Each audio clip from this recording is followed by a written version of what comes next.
Hey guys, good morning. Woke up a bit ago, done some WoW daily stuff, had breakfast, coffee, and looks like this heat wave is slowly breaking. Cooler and cooler every day.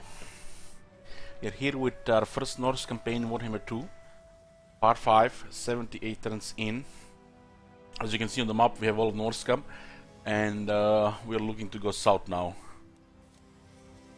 I'm staying in the area around Nordland, Hochland, and Southern Oblast, because there are two victory settlements in north. We'll see how much the clan Molder can expand. Depending how much they expand, might side with Chaos or against the Chaos. Hey guys, hey Booker, hey Champion, hey Bress.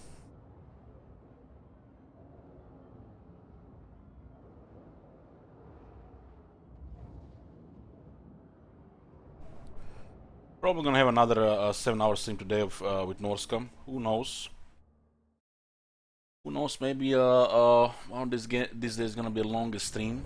Do have the 500 sub goal for the Empire, which will start whenever it's met. Hey Connie.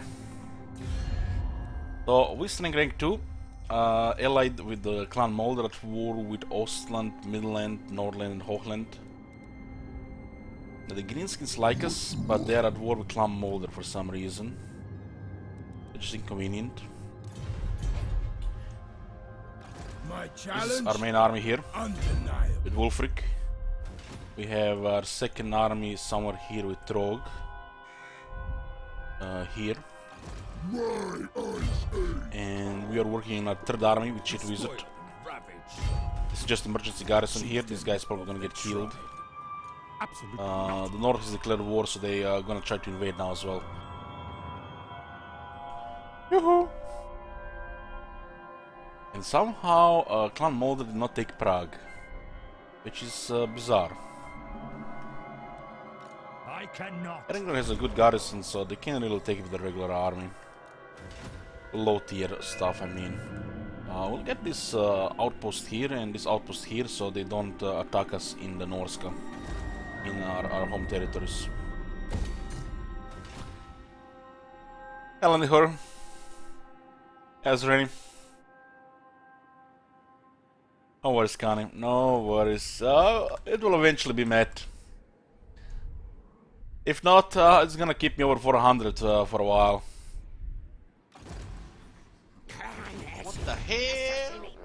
Oh boy. Get the boys, we scrape an SM Orc Bible thump. Hey Bress, that's very nice of you, appreciate it. Don't let Roman get me on the month this month. Probably gonna go low.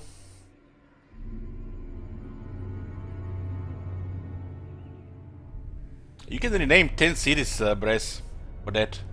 The rename is up if you want until the rest of the stream. We have the rename command.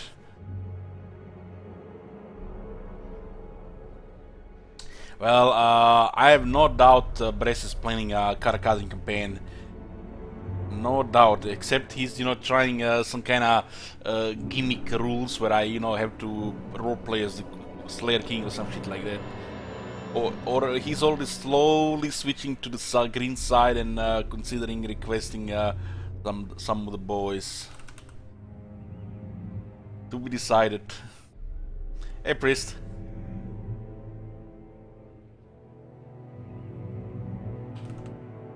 This has a one-man a month quest. Yeah, Bress has one. Crooked Moon with I don't know what that is. I don't know even have that.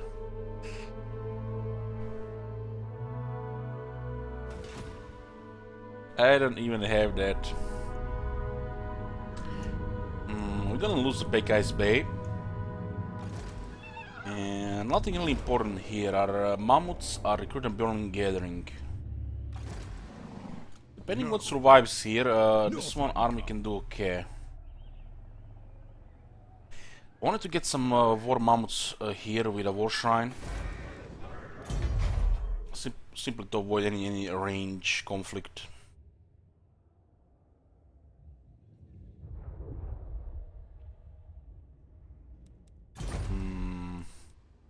Overrun the world. Sent by the We have a lot of armored skin wolves here, but these guys have a big numbers as well. enslave the southerners. The war shrines are so bad? Yes, they are. Yes, they are. Best case scenario, they'll make something unbreakable for a little longer. The javelin throwers are preferred since they changed how the vigor works. Just 2 for the kicks, Booker. Sea fangs Just for the ready. kicks. We are diminished here, huh? It's probably best to just go into Erengrad, Embarking. get the replenishment, Speak. which is capped, by the way. And we can sail and maybe take Northern next turn. I'm waiting for the Frost Worms to finish this army. The remaining units will be Frost Worms. And until then we just protect the coast here. Battle time is These territories are not really high value, and if you lose some, doesn't matter. But it's nice to stack the plunder holes for research rate plus 7%, up to a certain point, because you're gonna get technologies pretty fast. And the upkeep minus 1% for all units, all armies. If any of these on 4 armies, it's a lot of money.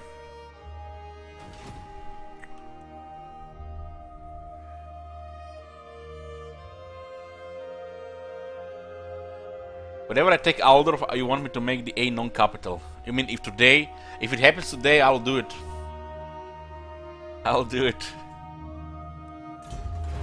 You have it until the rest of the stream. I do want to take Aldorf because it's a pretty powerful bonus. Pretty powerful. I do look forward to see how overpowered the garrisons can get with all these buffs. Weapons rate plus 25%. That's pretty powerful. We should be making our way down there after I get Northern Niederschaffen with 2 armies. We do have to go for another settlement. This place might get invaded, so we have to be patient speak quickly. with until tier 5 for the last building.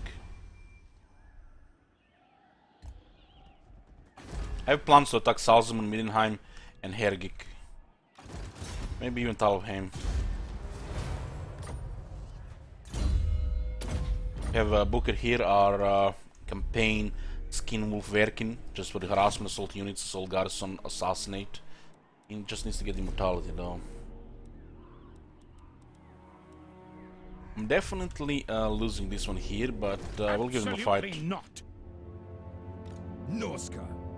We have the Mist Stalkers, huh? They have actual stalk. Not very impressive damage, but they break armor and have magical attacks. They go well with another unit.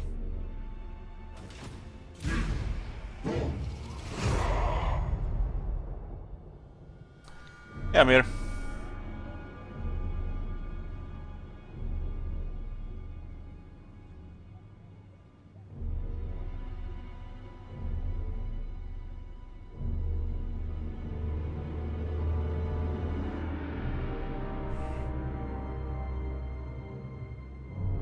Brace. You drinking later? It's Saturday.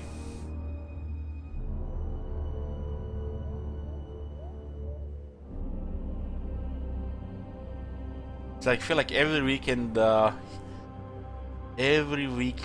drinking on Saturday and then hangover on Sunday. I don't know how he does it. You were drinking last time, you're hangover now. So not drinking today. Amir says I started my first legendary campaign today playing Noctilus. Is pretty fun. Yeah, Noctilus is fun.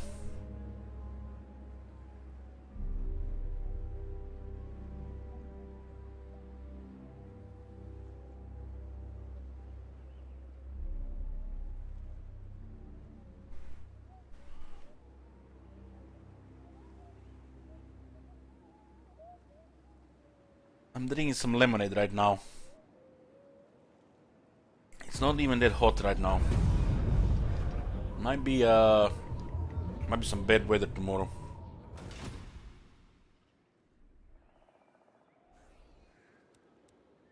Yeah, they actually didn't attack here. Wow, I refuse. that's interesting.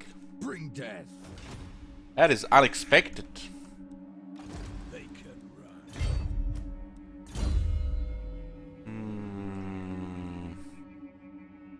Final transmutation. I decided to pick metal wizards in the armies because I think they fit the best with the shock tactics. I will not. It looks like obey. they're gonna be going around, but we're gonna be able to smack them like this. As long as we have the ports, we have all the advantage. As long as also we stay hidden in the ambush.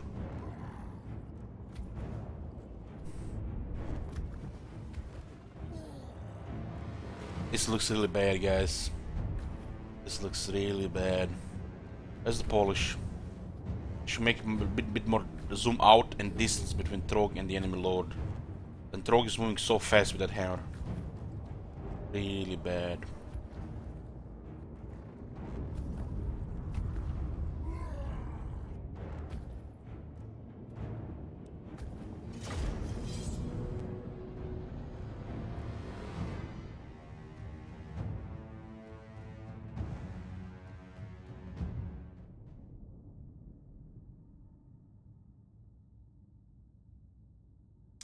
Hey Robinovio, when is the multiplayer tournament starting? I don't know.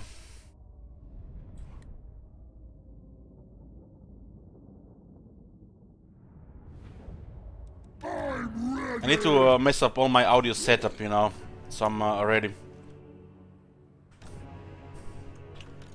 Prepare to hex. Hey Ron, good morning.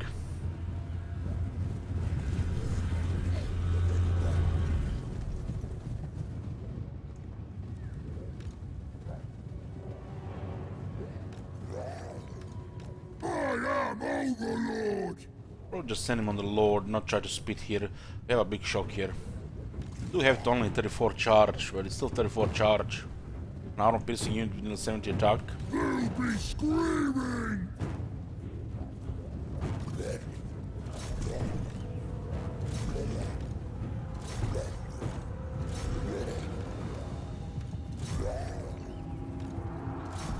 Let's go for a big shock here. Oh, this troll's gonna be so good when they get rank 7.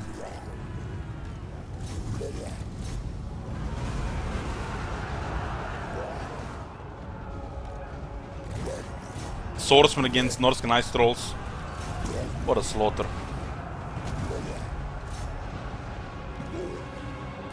I'll be there. Some metal shifting here.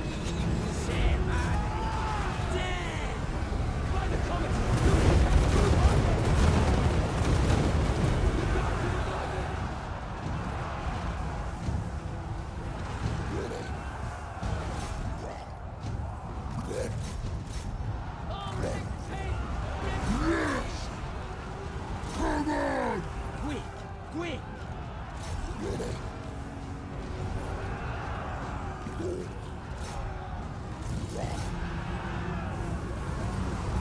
They're actually killing a couple of trolls here. They have 3 heroes here. Let me kill. Guys on a horse, Troll is on large.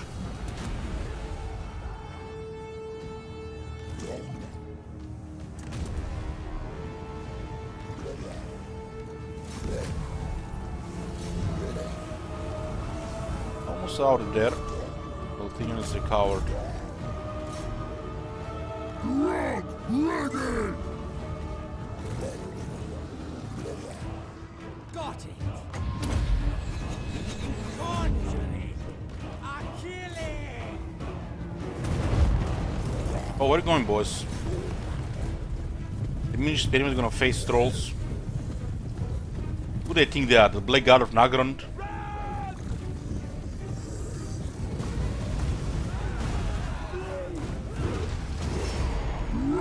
Ready. I have a 56 spin on Trog.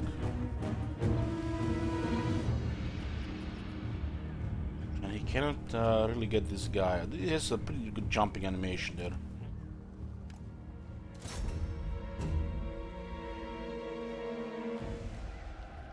Just 6 speed, ladies and gentlemen.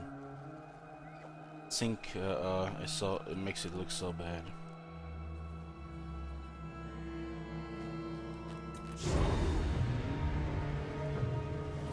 Hey, Goldeneye.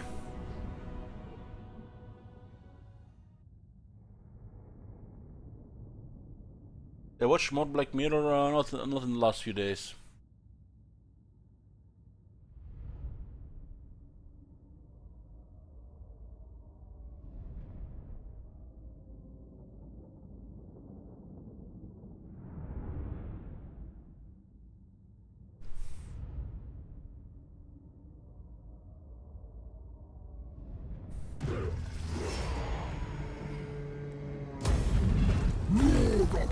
You guys try to sneak the pass by to get to the Tower of Crap, but they got smacked. Ice Age comes.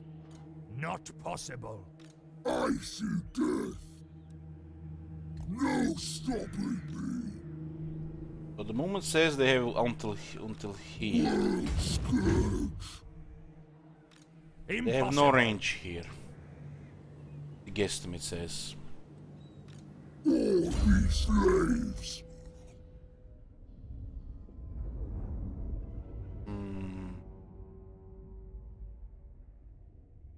Manticore and the Frostworm. Frostworm will be the second unit in the army.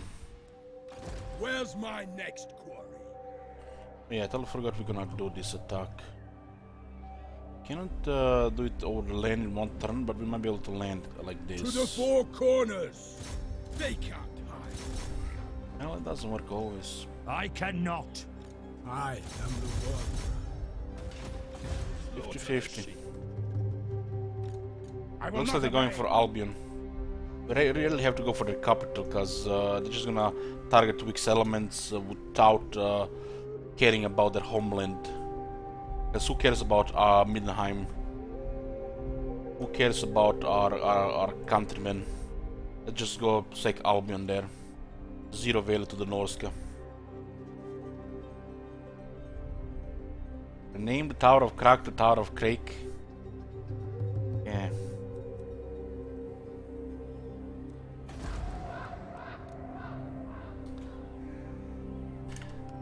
Tower of Crake. There you go. You're gonna trigger many people there, Bress.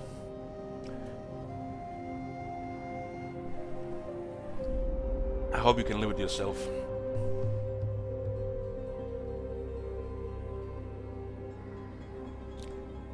I rule.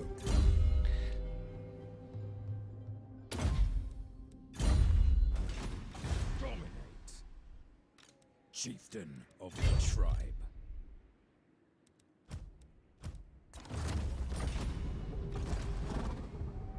Bloodthirsty.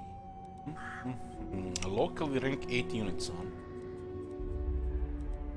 Rank 8. We have the stronger warriors.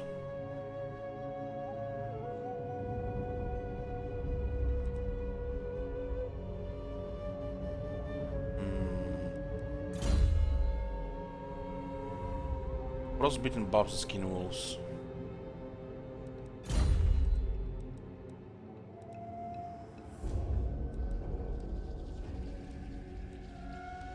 Warshan is 40 speed, oh my god. 40 speed. 16 less speed. That is insane. So, in less health, tier 5 unit. But they're not carrying a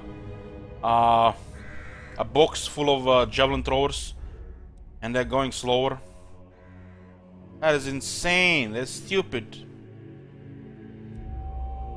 It's gonna mess up the attack animations badly. It's shit. Absolute shit.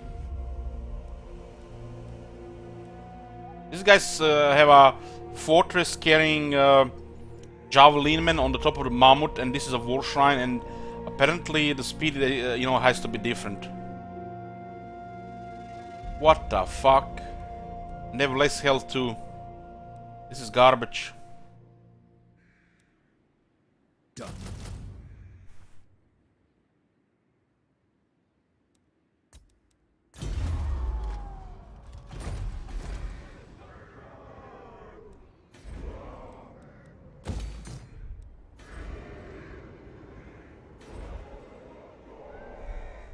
But tier 5 built somewhere.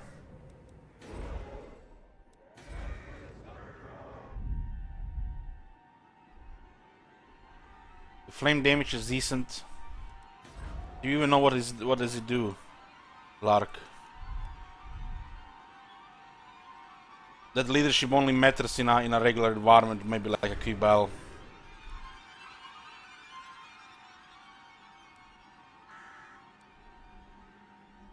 It's a joke.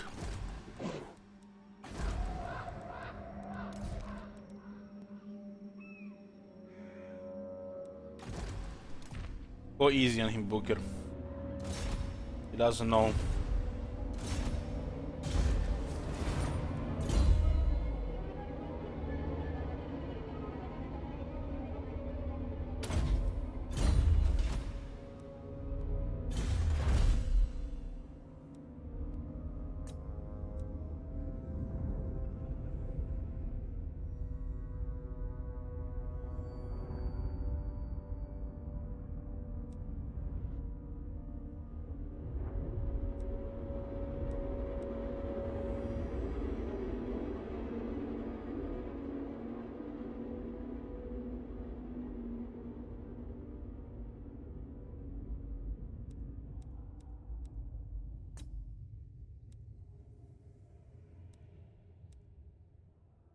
Don't need the Norsca Ice Troll damage and charge. Still good. This gives us plus 3.4 charge. Gotta love the 10% charge bonus. 10% on 34 charge. So big S unit like that gets like 3.4 charge value, like 3 charge bonus, 4 charge bonus. That is so stupid. Why is this not a flat 10? This is another example where a percentage is stupid. It's not a cavalry unit that percentage, you know, does any good value. 10 flat charge would be average. It's just bad. It's just here for the weapon strength.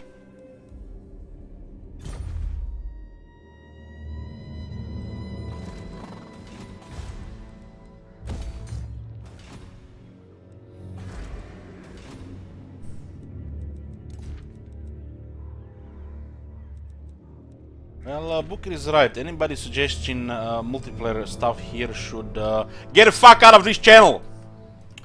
Okay.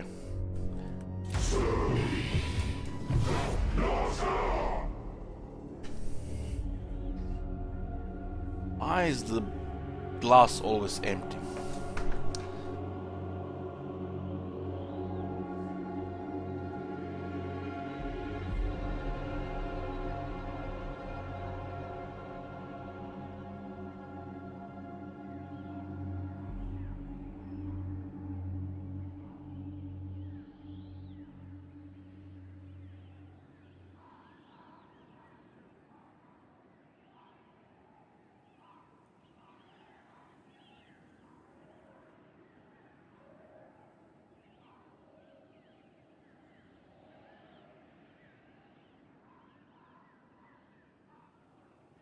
I like taking Empire men's skulls as trophies for my armor. Nice and thick.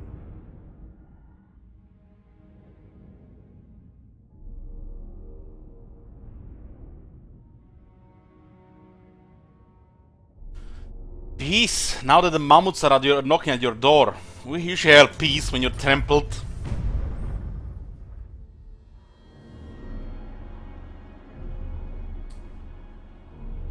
Good way to run out potential profits. He doesn't know, chat. He doesn't know. Profits? I'm playing WoW on 3 Kingdoms release. How about that for profits? Do I give a shit about profits? No income, diet. Income, getting fat. That's how it works. Construction time minus 3% for all buildings, all regions, huh? Okay. Undefeated. This Froststorm is damaged, so I don't want him to lose another half health. I'm gonna just stomp them here in melee.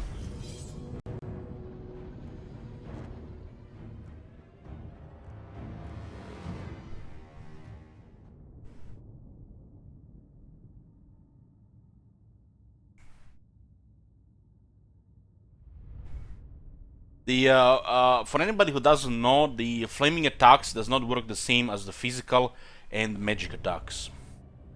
So it means it doesn't do shit if enemy doesn't have weakness to fire. So physical resistance, ward save will reduce it. Even a magic fire attack will get reduced by the magic resistance. So it's really bad. One would think that should be work as a basically as a different type of attack, but it doesn't. So unless the unit is weak to fire, the flaming attacks doesn't do anything. It's shit design. And if you ask me, the flaming attack should work the same as the magic attack. And it will still get heavily reduced by the armor, to the point where a high armored unit is weak to fire will not care about the fire damage.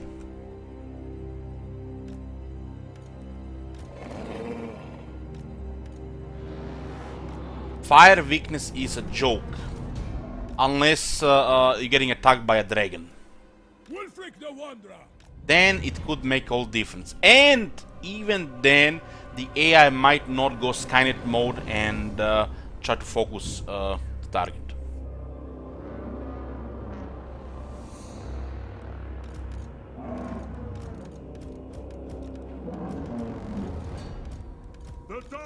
You know, it is a little bit harsh to say, but I'm gonna say it. Flaming attacks equals trade tariffs. That's what the master speaks. So be it. I had Tricky in fight against flaming attacks, and they were just chilling there, not even taking damage. Yes. If the fire weakness was double, it would matter. So if you ever hear CA praising something like flaming attack, just laugh in their face or having no idea what it does.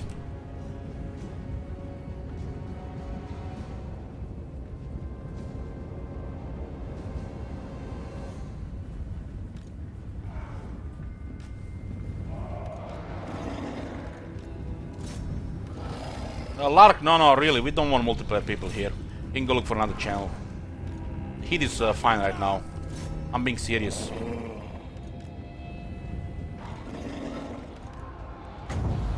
Go watch Ninja Hunt or somebody. Or go watch like YouTube multiplayer people. Bring us to carnage. Move on them.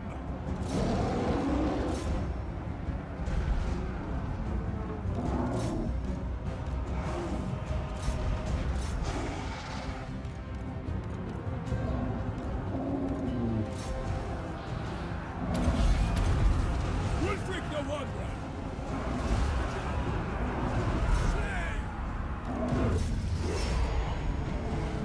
Your will.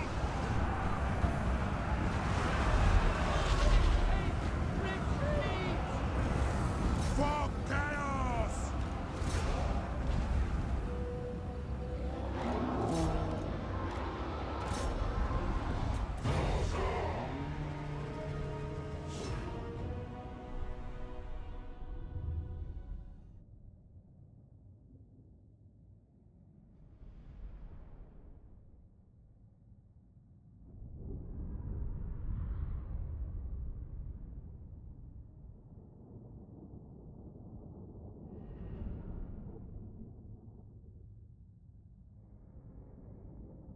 How close to 500?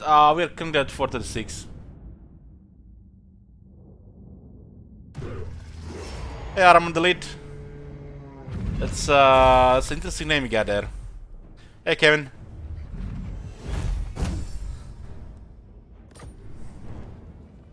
16,000 sec, huh? Can't say no to that. Finally, a fight! Wow, we have to go to Karakadrin? Really?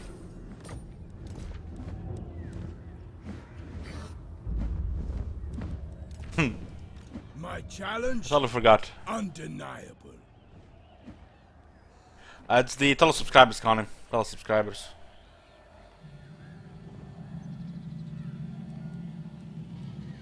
Yeah, 49% here. That's a shame. But we don't really need much replenishment here. We'll let them rebuild here so we can get on tier 2. We'll go for Salzamund. More headway!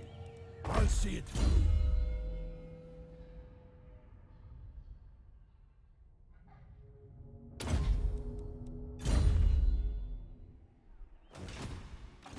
Not These possible.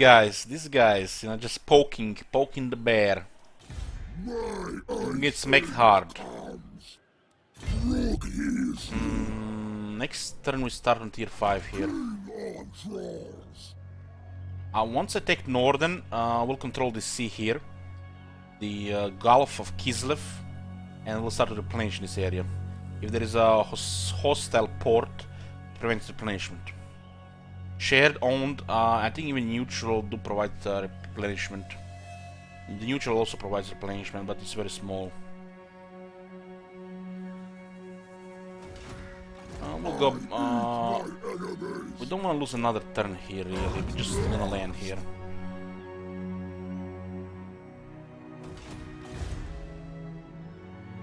And we're going for Salzamund and Middenheim. The Middenheim armies are trying to attack our weak settlements. This is all shit lands, so we don't care if we lose them. They losing capital is gonna cost them their lives.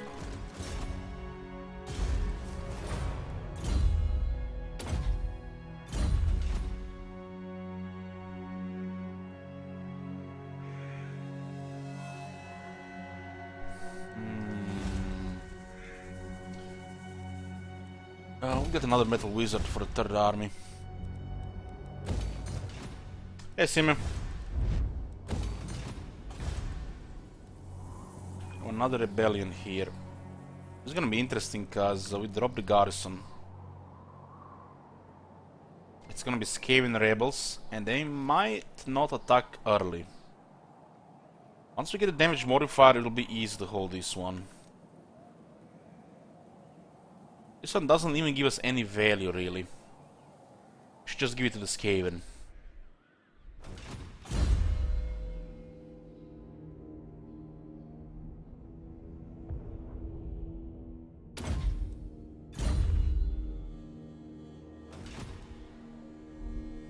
This army will be ready to go next turn.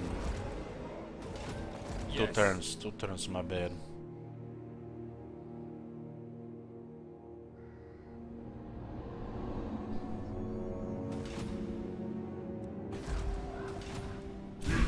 We do have a Tyrion campaign eventually, and the other campaign I'm gonna dare the chat to sabotage it. With the right amount of sabotage, confederations will be impossible. Is there any chance for a Clan campaign time soon, unless somebody requested? No.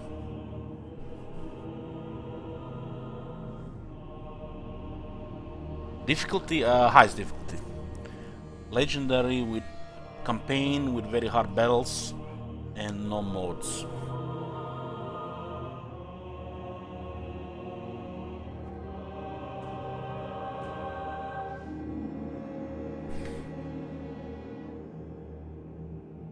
The Goodness Clan Scryer is still up. You can have all the evildoers get destroyed by the other factions.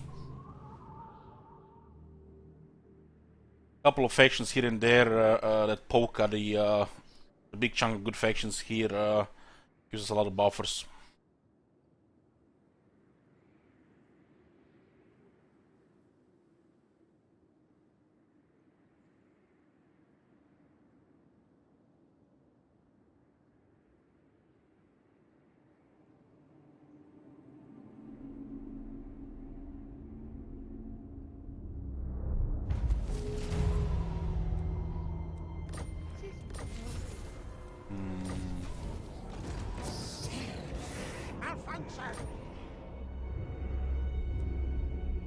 It looks like they're going around for Albion.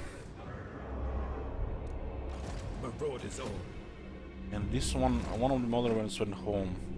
Probably only in the area where they can just get tier 4 or higher stuff.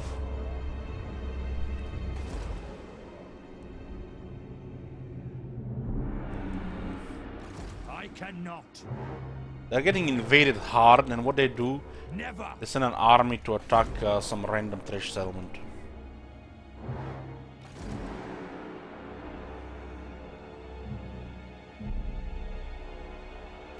Lord of the monster horde, ambush and feast!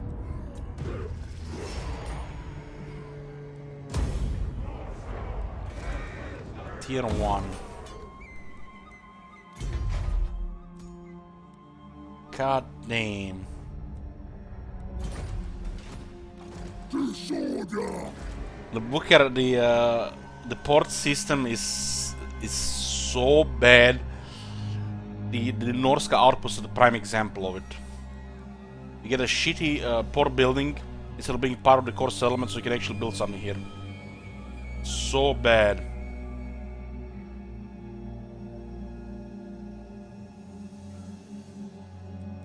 The ports need to be a part of the core building on the coastal settlements. This is outdated. The Really eternal bad system. challenger. Deliver your missive and then get from my presence. A challenge? Hey units, we can ask you in the chat if somebody wants it.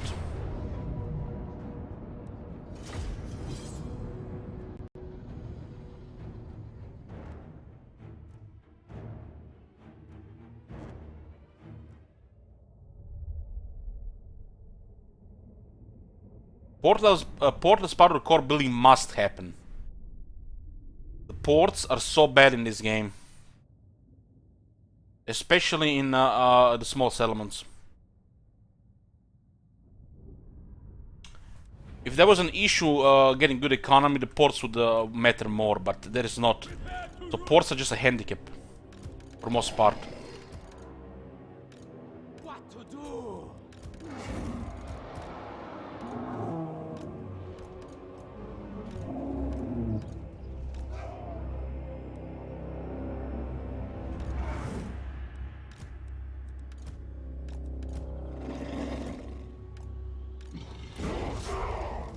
Cut them down! They will succumb!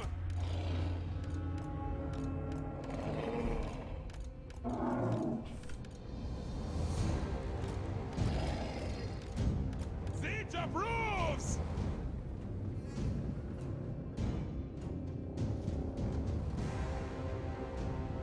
No, in the old Total Wars, you had no limits what you can build. So a port was a great thing. Since Rome 2, they fucked it up.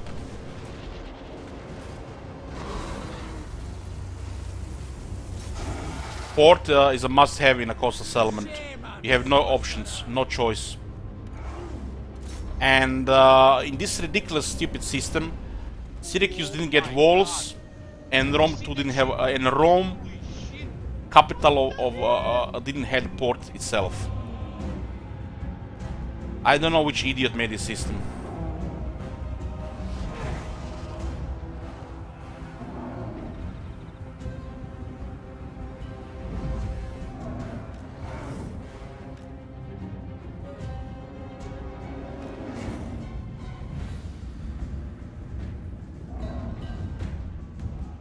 Yoo-hoo!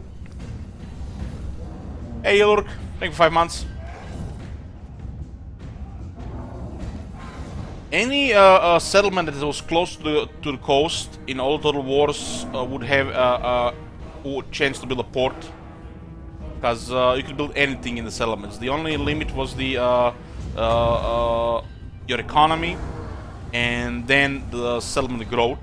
And each region had a separate quality soil for the farming. Chaos for others! Tracking! Waste no time! With Rome 2, they are started to limit you really badly how you can build your settlements. And most of it didn't make any sense at all. Like Syracuse not be able to build walls. On my way. Or Rome not having a port. Rome is a smaller settlement than Pella, the capital of Macedonia. What's the brain damage for that? Permanent.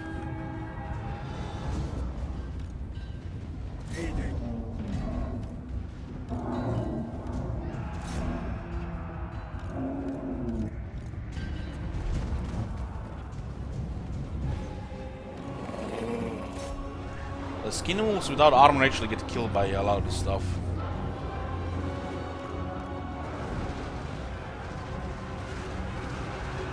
The army cup was fine. You would get too many armies as it is, as you expand. The Imperium thing was fine.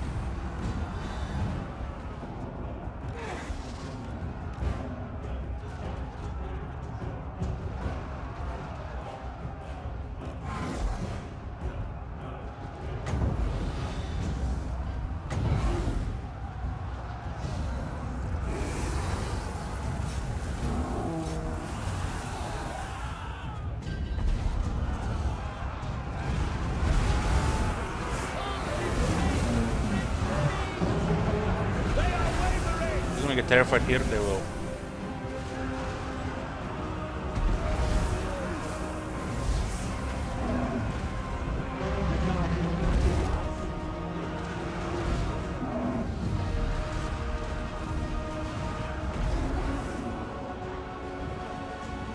Shame on sorcerer.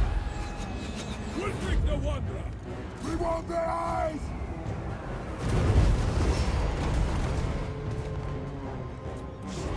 We cannot occupy the settlement, so it's a second race.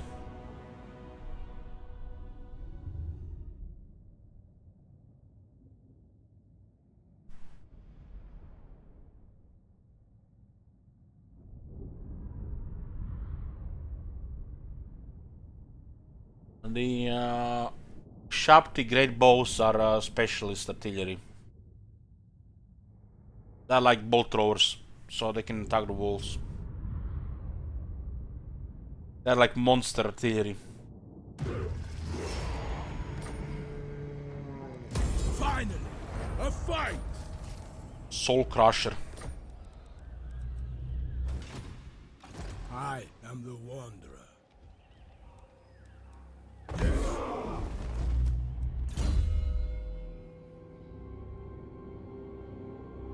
56 speed right now.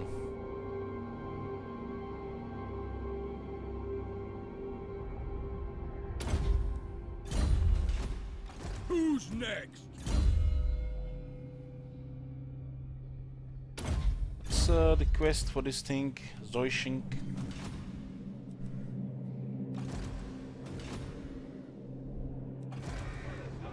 Impossible. Might get a 50-50. Slaughter the sheep.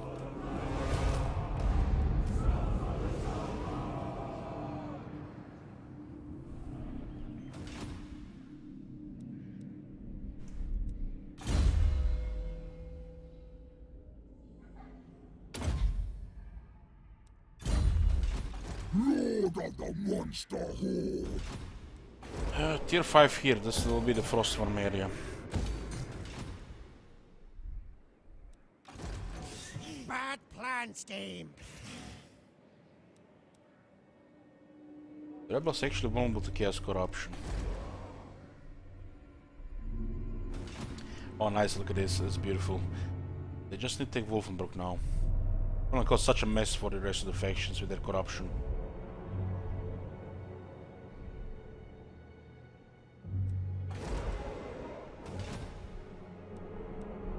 What are the win conditions? Well, they need to get their favor with one of the gods to level 3, defeat the challengers, and get victory settlements. Like Hellpit, Kislev, Aldorf, Koron, Dagenhof. The victory settlements all over the world.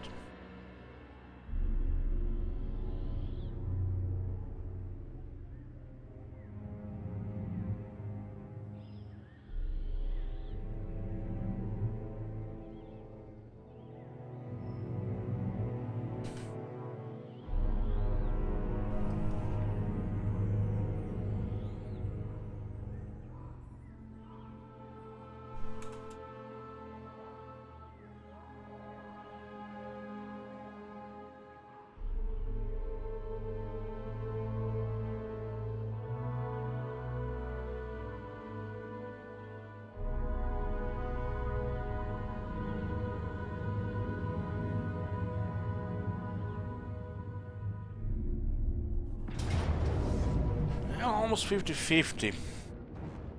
The Soul Crusher here. We have 2 armored units. They have 5 range units.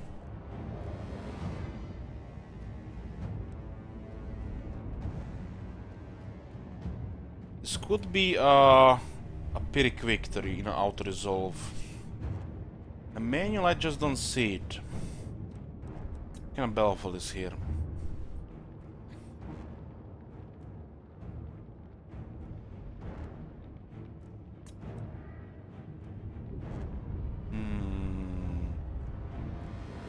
Norsca is a melee faction.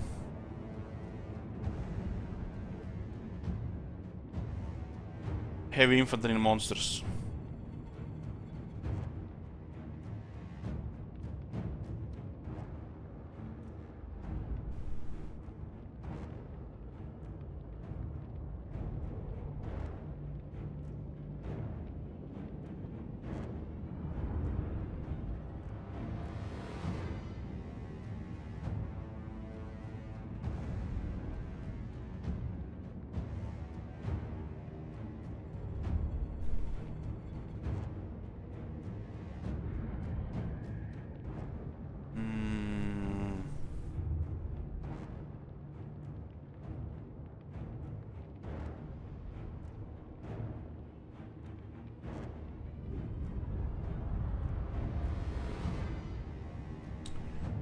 Twenty armor, huh? I'm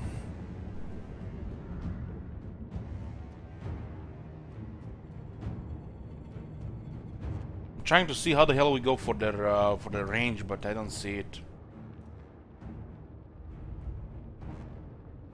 5 spearmen are enough to slow down the trolls and the mammoth.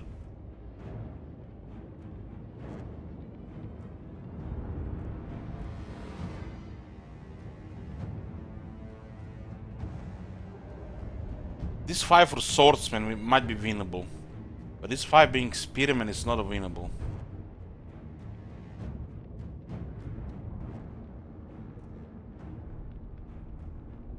So we'll go for out resolve and maybe there's a Pyrrhic victory.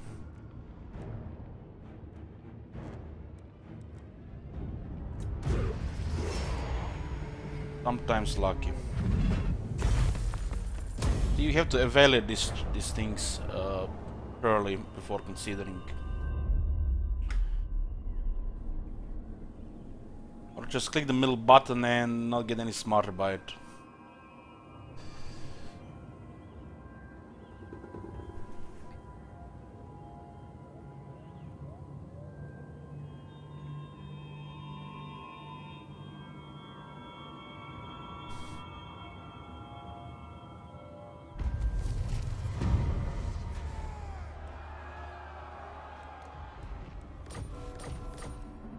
Chieftain of the tribe.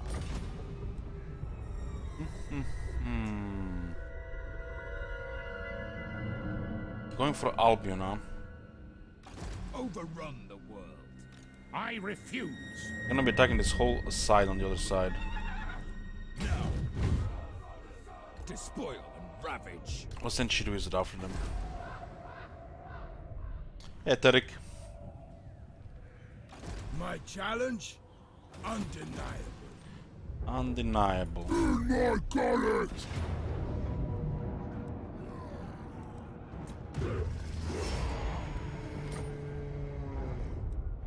Taste my vomit!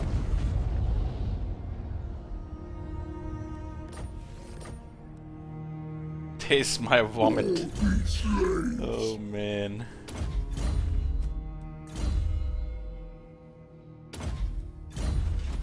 Where's my next one? Drown them in blood.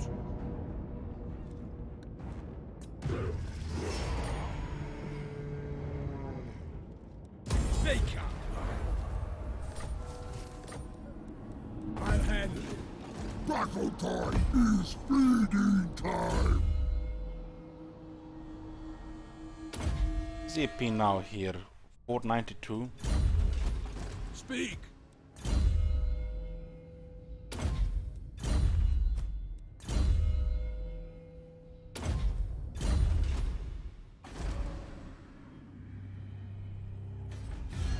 command hovers close to me. Down. This is the last settlement. It'll become our outpost.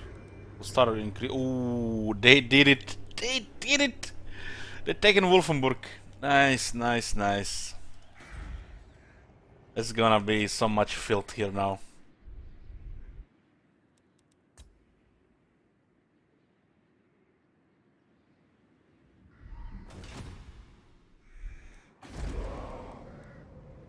Not sure about this. It's looking bad now because they're not attacking. Bad idea. Overrun the world. We might finally lose this outpost.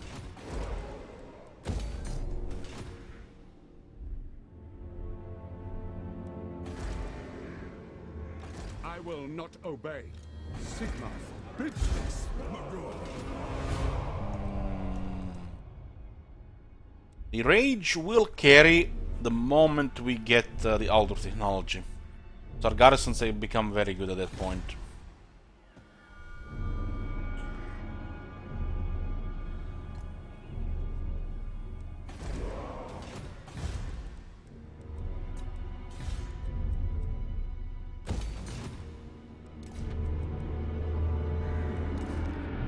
Northmen come.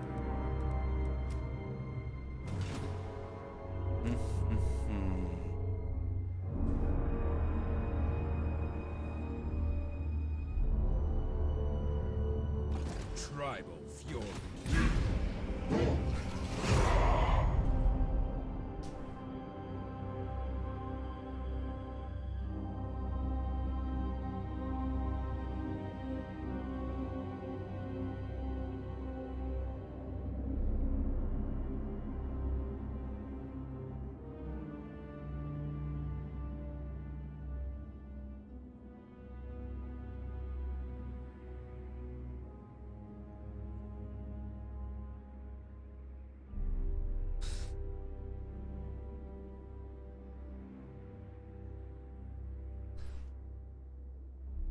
Rick, what the hell? Didn't we have one day with you not saying things like this? Tasting vomit feels good, man. Craigasm. What's next? We're gonna start playing multiplayer? We do have a Chaos Chariot here.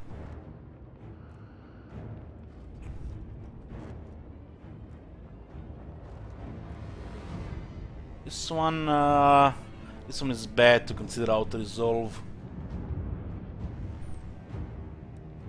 It's like 1 in 3 will win auto resolve here.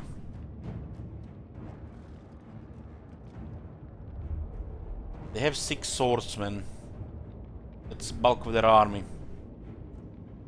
Emperor Captain and Boris is a problem. We got an Lord here to deal with the Captain, but Boris is no joke with his weapon now.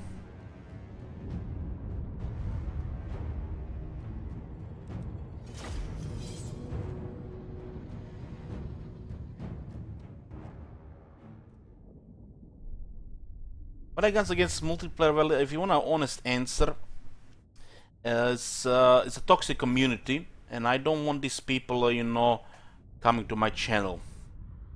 This is what I do every day. It's my life, and I try to avoid the toxic parts of it. Twitch alone can be toxic sometimes towards the streamer, and multiplayer with a toxic community. I don't wanna do that.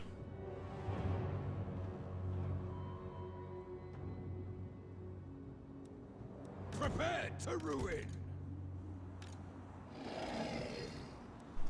Very well. What do you bid? Now is our time.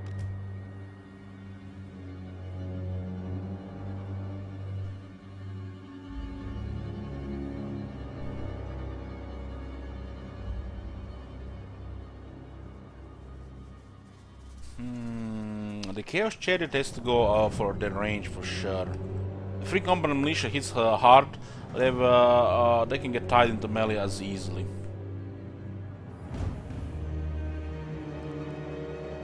If I poke the Crossmen and the Free Company Militia properly here, will be fine here.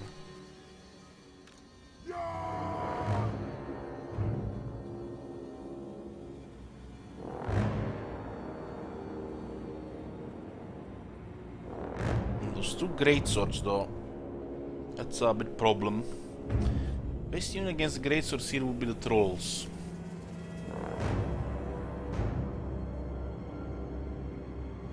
You definitely don't want berserkers on the great swords. It's almost even, but the great swords win in the end.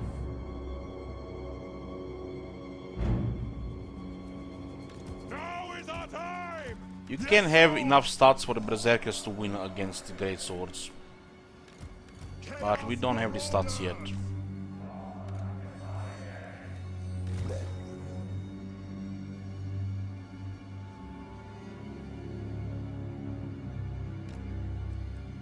Chaos Marauders! Afraid of salt? Well, yes, the salt happens, but I'm not one of those people who expects to win every single battle. Will be despoiled! Once you accept that you're going to lose nearly half the time, you get much more enjoyable experience, even in multiplayer. Losing is just part of the game. Where's the enemy? Even if you're really good, you're still gonna lose 30% of the time. Born to fight! Hey, Steinberg. Thank you for King Sport. Scarf for the Scarf Throne! All will be despoiled! Yes, Lord! What kind of technologies they have? Leadership, armor, damage. Oh man, they could win here. They have technologies. I just need that Aldorf technology and the garrisons will be very good.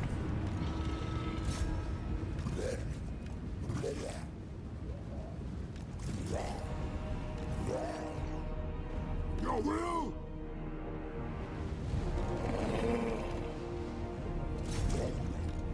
For the Blood God! Marauder Chieftain!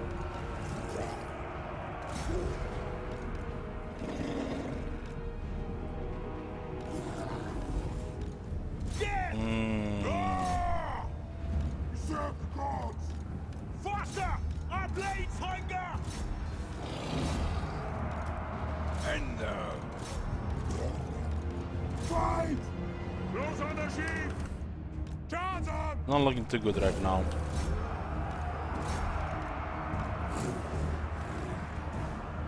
Unlike the contact there with the Boris, but he's best to ignore right now. This is a big crowd here. We did very good damage on the great swords, but it's not enough. Yes! Ah! Chaos Marauders! Just poke them in the back here.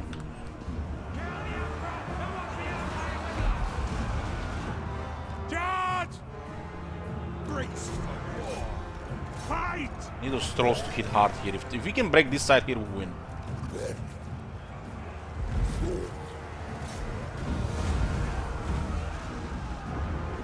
All will be despoiled! Cast all blades hunger! What do the gods desire? There's a lot of range here. Chaos Chariots have so much mass. That is ridiculous. Yes! Ridiculous. They will succumb! Shields up! That mass is unreal. What? Yes! Charge! My gods call!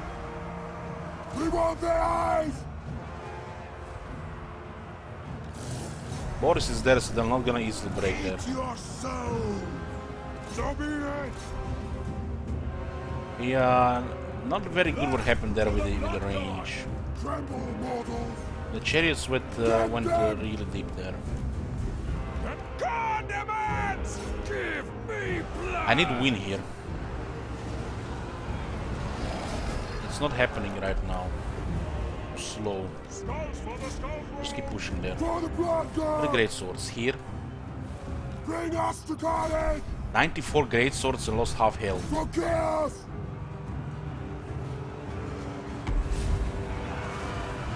Let's keep them there for 20 seconds. Shoot the master. Attack the mortals. Obliterate them.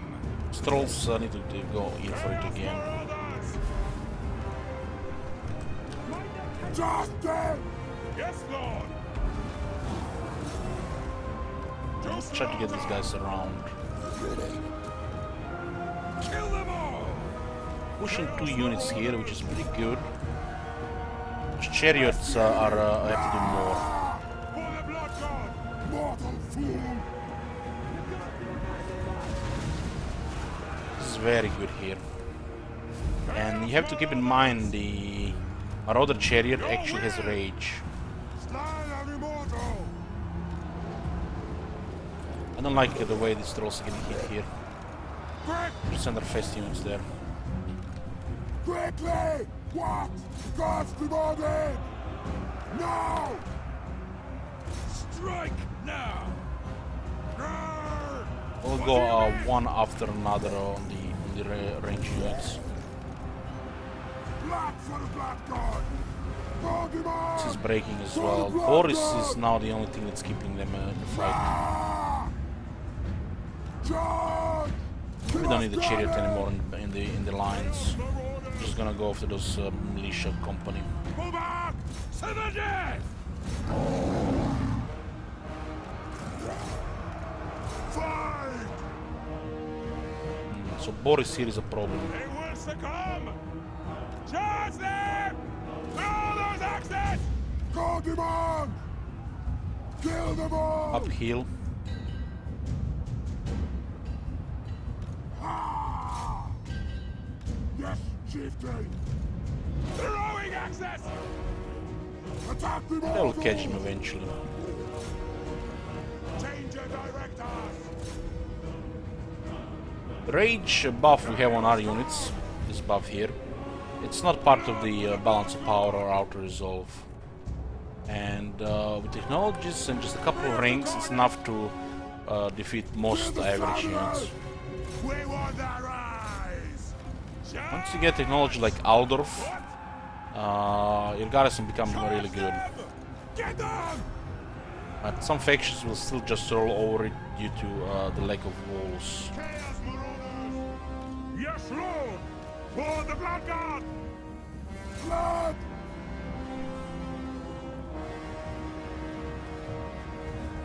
Eat your souls! Boris is not giving up. Chaos Marauders. Those berserkers were applied properly. Imagine I send those berserkers with great swords.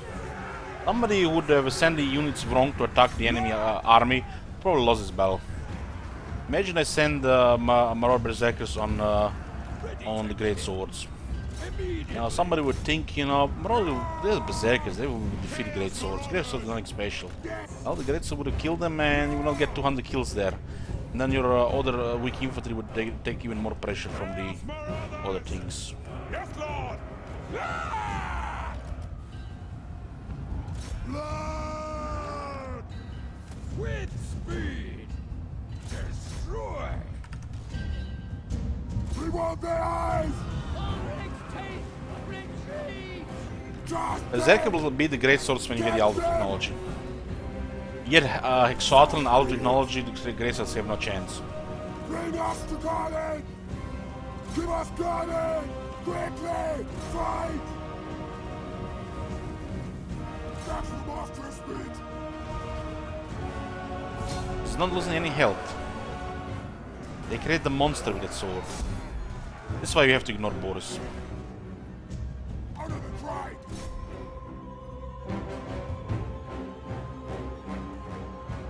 Chaos Marauders. Kill his army and he'll rout. That's the way to do it. Chaos. Kill the Southerners. Lusting for blood. In the Dark Prince's name!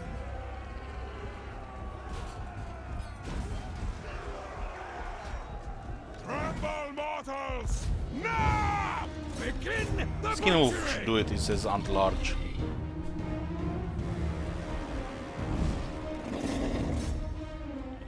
Well, Boris, you done fucked it up. You should have waited for the reinforcements. Not go 50-50.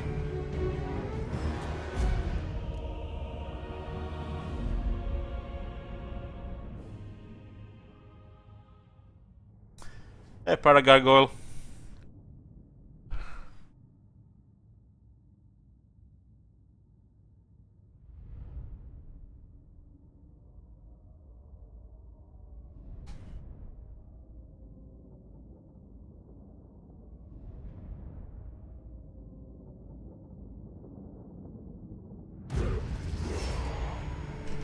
Chariots did very nice trolls too.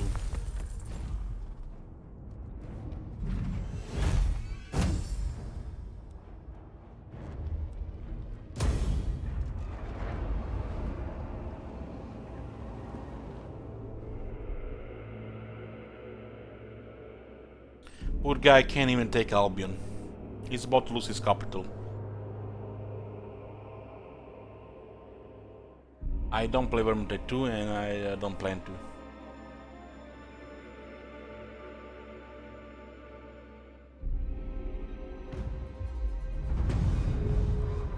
Oh, look at this amazing event. It's like the second time we have this in this campaign. We had it once, so it's the second time.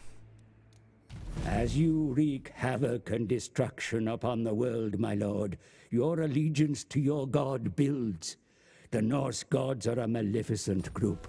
Stray from your master now, and you will surely feel its wrath. Give yourself fully, however, and you will become their champion, marked for all to see by your pure devotion.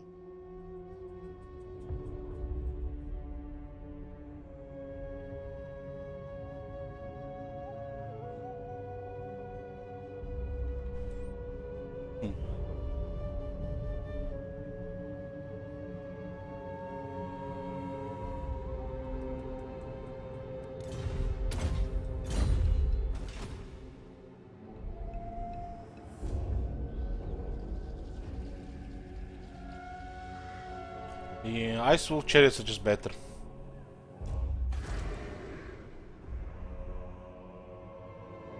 It's not just that, Booker, it's the missile resistance and armor as well.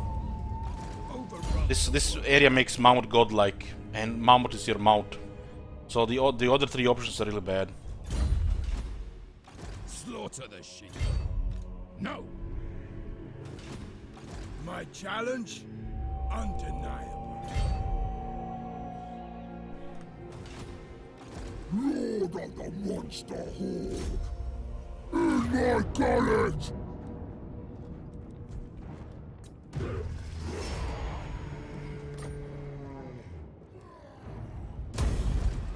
No escape! Nordland has been destroyed. Income 2 gold.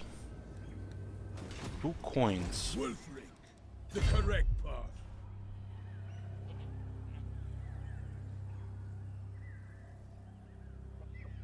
Embarking. Agreed.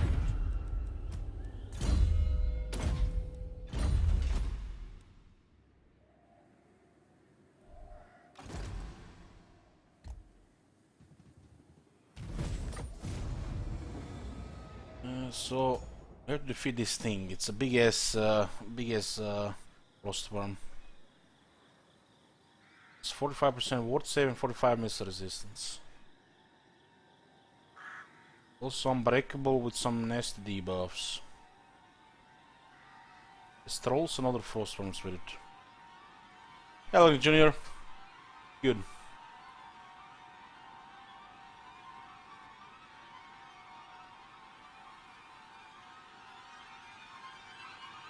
This one actually gives a very good item. Very good item. Makes the crown look like garbage. Magic hit missile!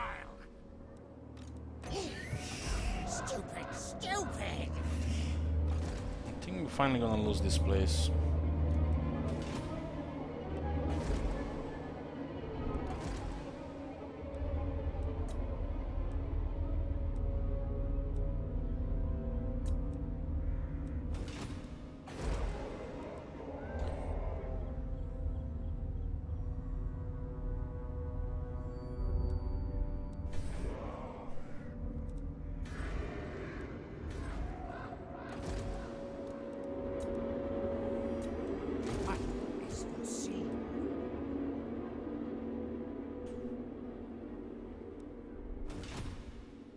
Chieftain of the tribe.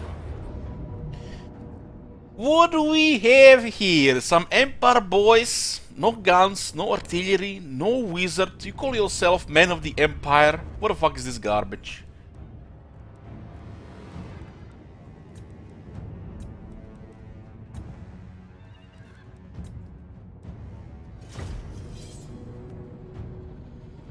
Not even a warrior priest, man.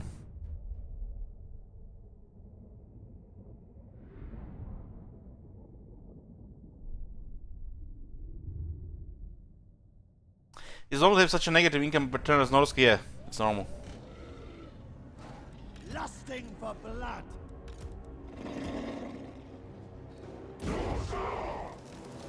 Your home territories provide you base income for 2 armies and upkeep reductions for further armies.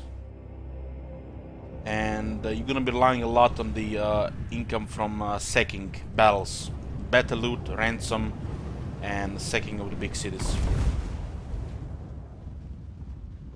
So staking all the upkeep production you have is the way to go if you want to go over 5 arms. Shields up.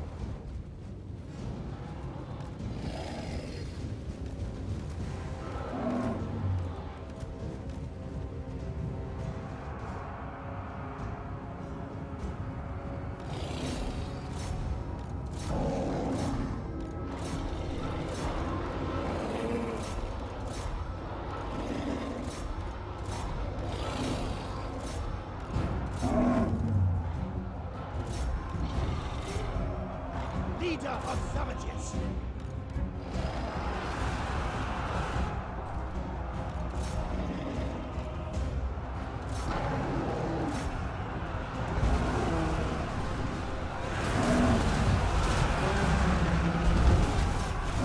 They are wavering! None shall live! This is why skin wolves and mammoths should not go together. See this? You either use the one or the other ones. That's why on Wolfric you go for mammoths or the skin wolves. Large units cannot really go through other large units. Unless it's the same unit. There's some exceptions though. Strike now.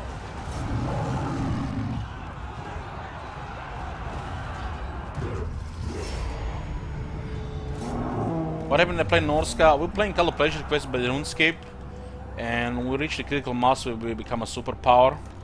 RuneScape requested we take Ultuan, Nagaroth and Norsca territories. We're taking all of Ultuan. We're planning to take Nagaroth at a time. Instead of grinding the rest of the settlements, I made a deal with him to end the campaign and start Wolfric instead.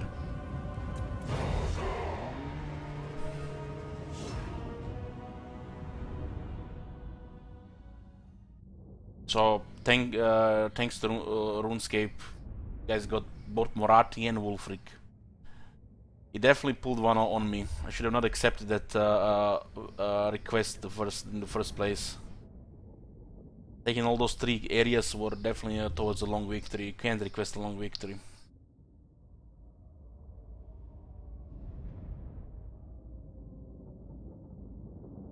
You get a lot of value from this Manor Mount quest. Journey. Enslave the sun. Pretty good for the skin wolf. The eternal challenger. Attacking poison attacks is really good.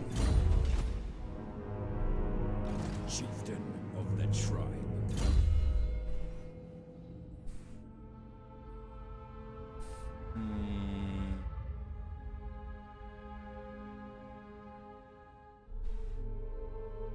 Go for the frostbitten first. Part of this army are the skin wolves. A city's battle, we send the mammoths first.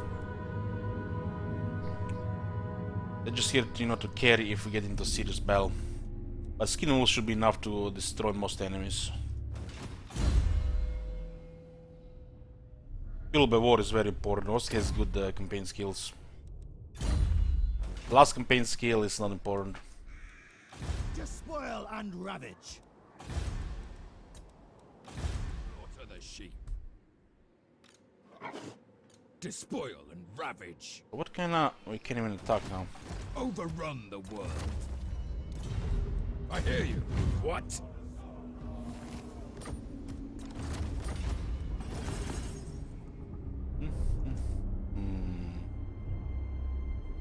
Can drop the defense here now. This one we still have to keep.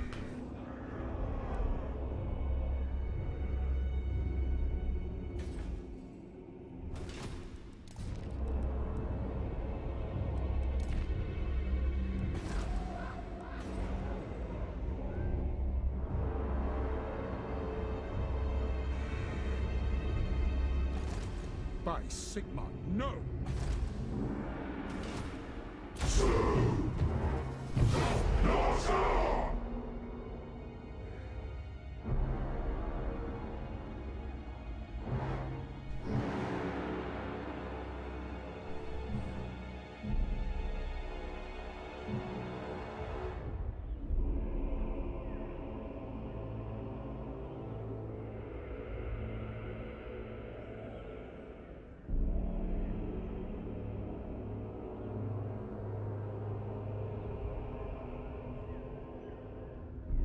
I'm surprised they managed to take down Achol's in the first place.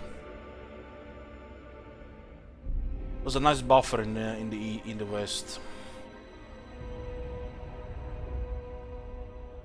Chaos Corruption territory should be inhabitable anyways for most of the Your factions. demeanor tells me you aren't here to duel. Oh, look at this. It's rank 1.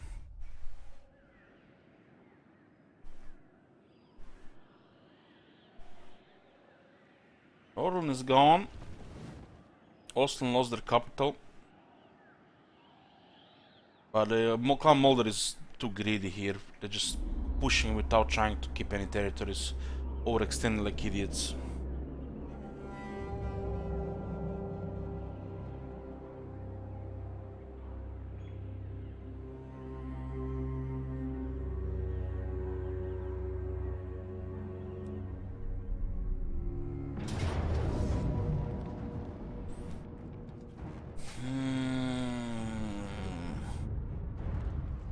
Not trolls.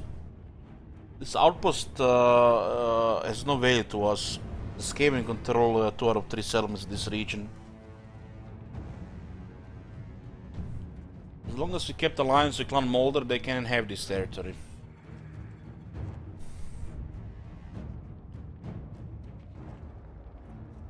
And this guy is Warp Lightning and anti-infantry.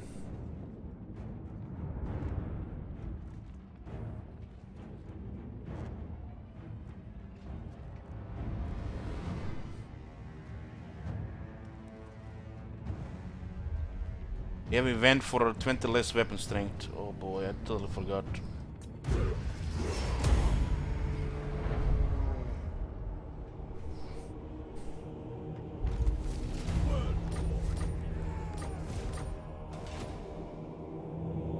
Oh, this is good. Harbinger of doom. Chieftain of the tribe. Tribesmen, gather! Bloodthirsty!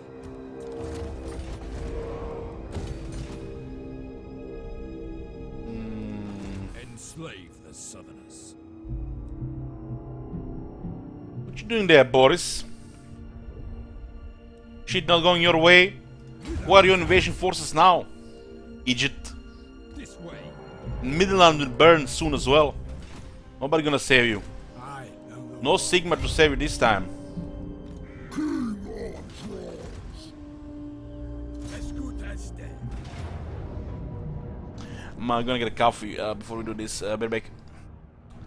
Like 6 minutes.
I'm here. I'm here. Those berserkers are still not rank 7. We are getting closer and closer to Aldorf. That casual plus 20% weapon strength for all units.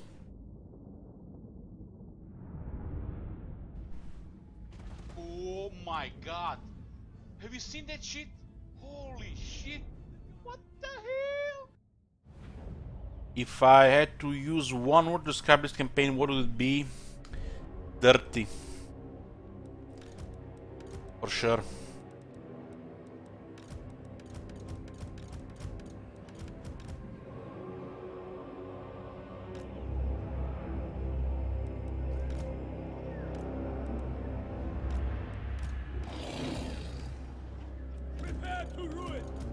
I've seen death.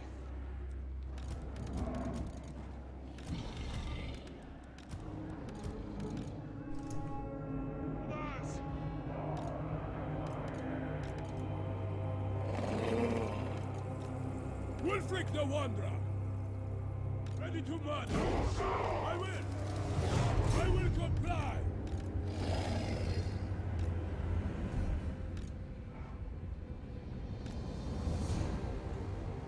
Chaos Marauders!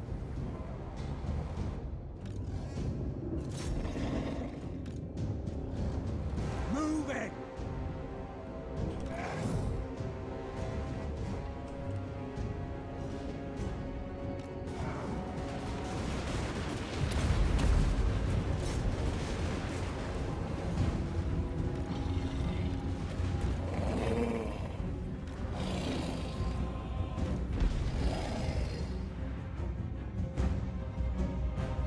Hey Jean-Philippe, how good is the Frostworm? The bread gives him a slot in the army. It's good enough to have one or two in every single army. Since Norsca is primarily melee faction, having a flying unit with a better target, that's almost like a good magic ability. It's definitely has a slot in the army. In melee, you have to send against average and below average units to make it perform. They do get ward save and more armor and more damage on veteran's skill. So it's just good enough to have a slot in the army. Just good enough. On Brett alone.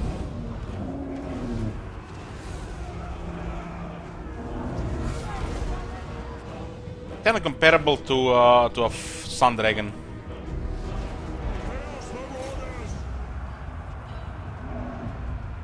Wulfric the Wanderer!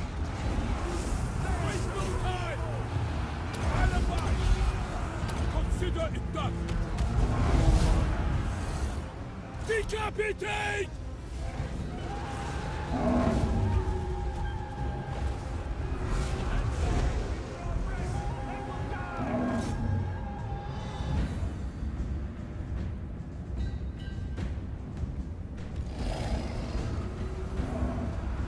Quickly now! What the hell is the... What? Have you seen that? What are you looking at? You call yourself bright wizard, can't even hit a mammoth. Through the legs. Bamboozled. That is so bad. That hitbox of the mammoth is so bad.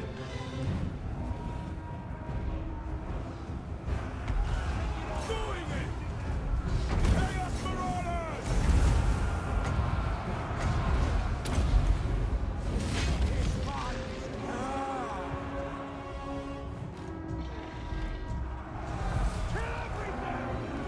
Shaman sorcerer! Into position! Chaos Marauders! We want their eyes!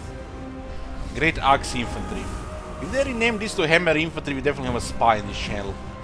Because I complained a couple of times on this shit. Scouts for my armor! See, spies. What the fuck you doing? Slaking? We have to wait another week, boys, so 1 month, 3 kingdoms passes. I'll take No longer, you know, flavor of the month.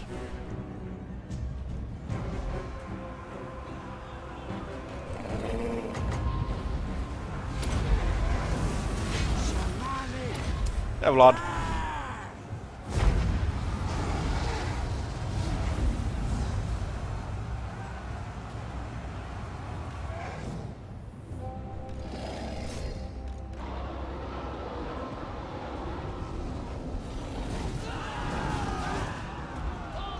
orders taken! Yes!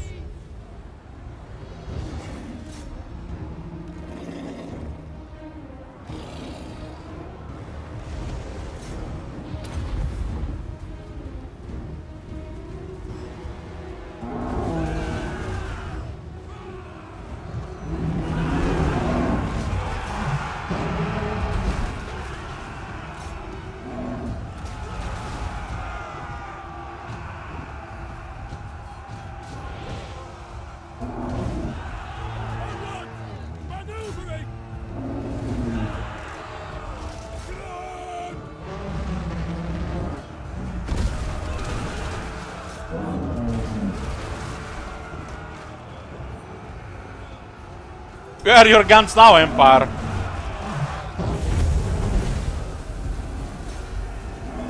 You're getting some defense and AP.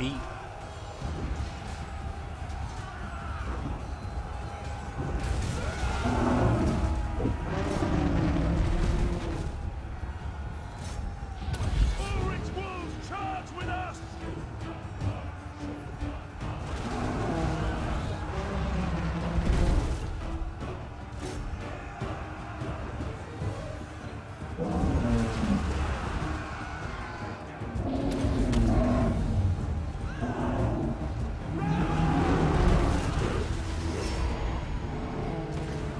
When I use the boat, I want to see the mammoth in action, not just, you know, win the battle 3 seconds faster.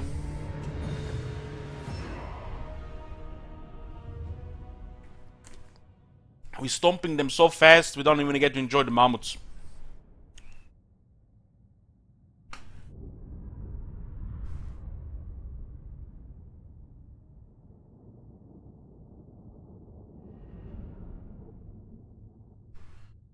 Marauders are about to start hitting rank 7. The rank 7 veteran skill is so strong for the Marauders. Especially for the great weapons.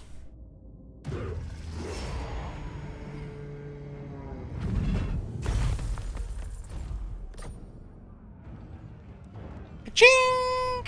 As good as dead.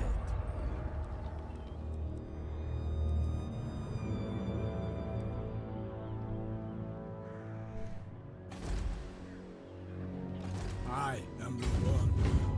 En route!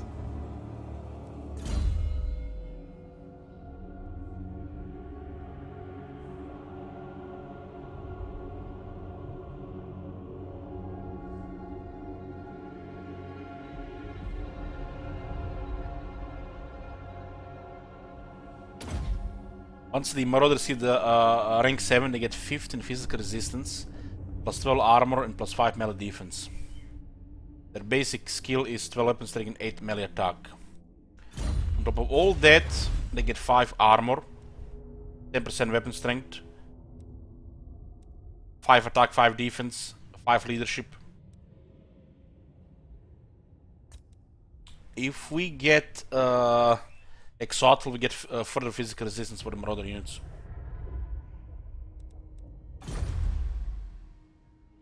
Yes, Vlad, yeah. I mean, there is no doubt the Marauder champions are the best infantry.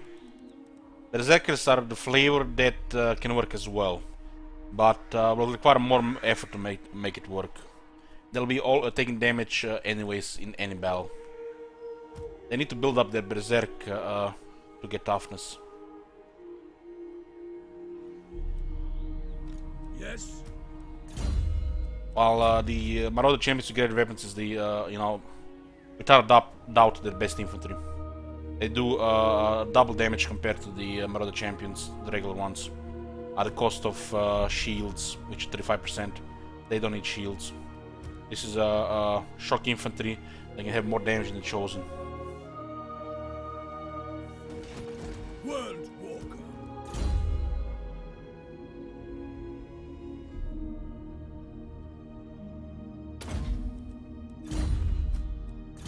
Pretty nice for the siege battles. Gives him armor, so we take it for sure.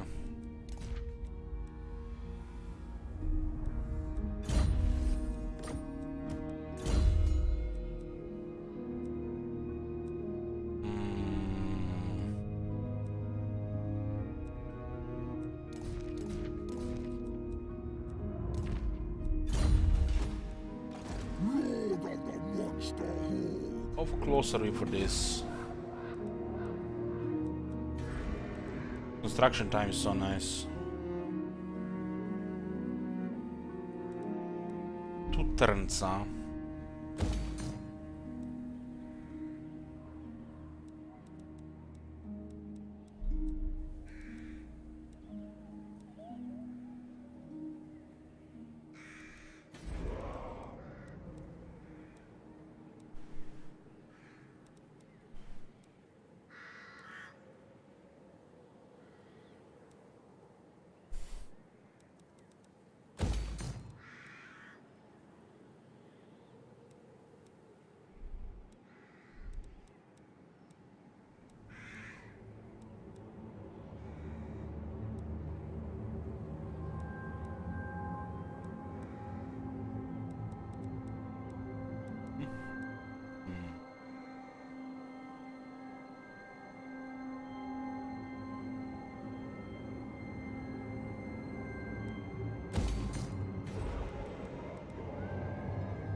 100% rock hunt for forest worms. Winter tooth.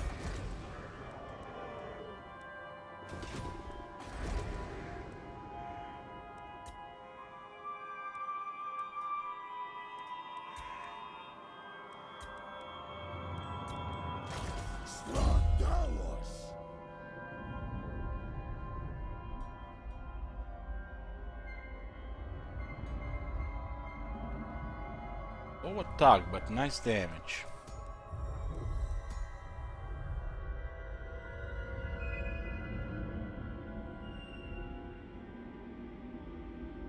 Let's provide replenishment.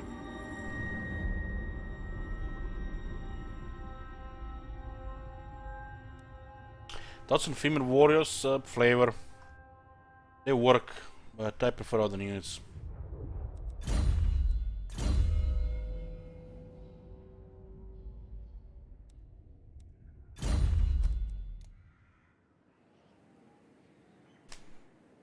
This is gonna be this one eye femur.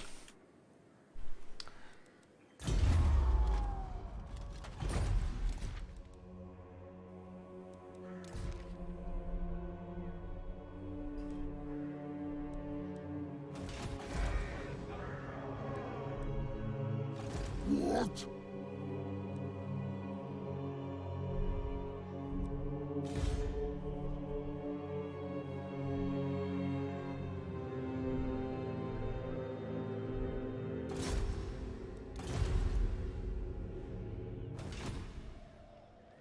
Fear me.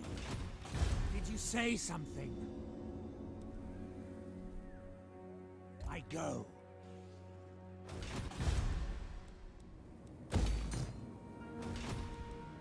30% faster construction now. Pretty convenient. Chieftain.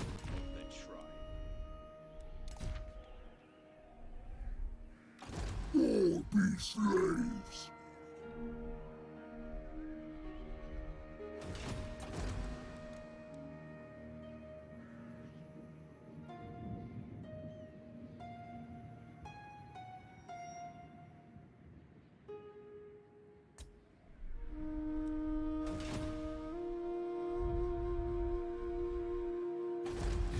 Do not expect He's a over warm fighting, welcome to Fortress Talabekland. Kislev.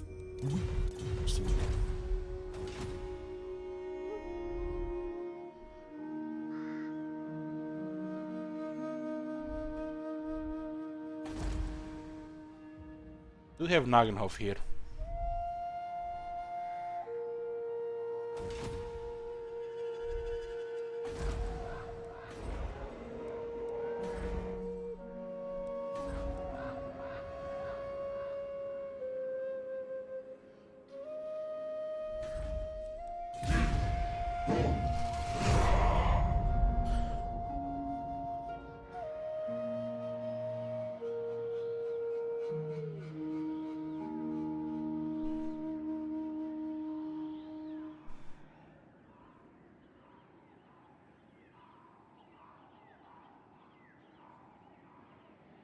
I think we'll start get Slanesh level 2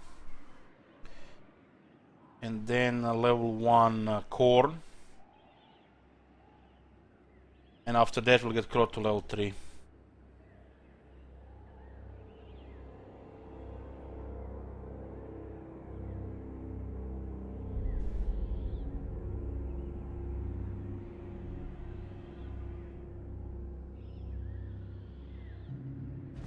Wonder how long is this gonna take.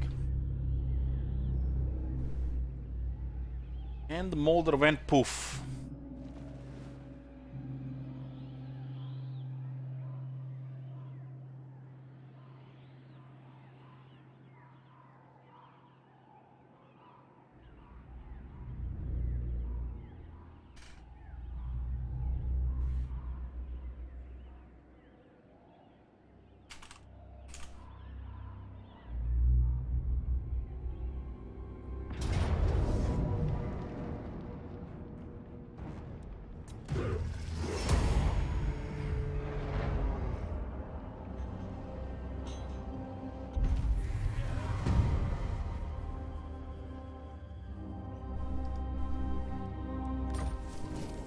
10% weapon strength for the trolls. I'm listening. I'll handle it. I'll challenge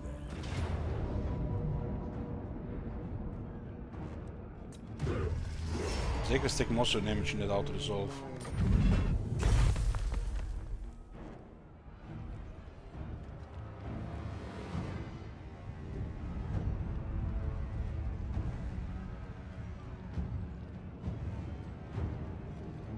We don't actually care about level 2 Serpent. Yeah. I just want level 1 bonus from the Hound and the Serpent.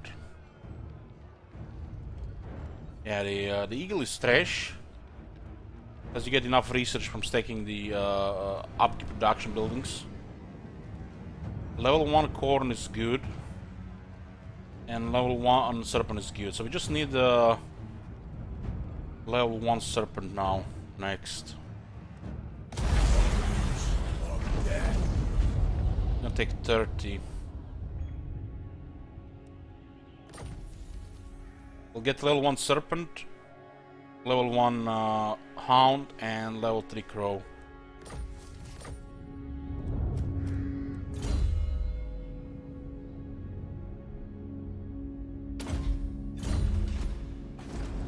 To the four corners.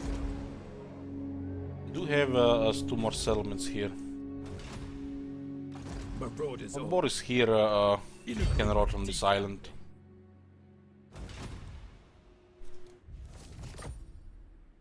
Overrun the world. Journeying. Oh Lord, I knew it. Disorder.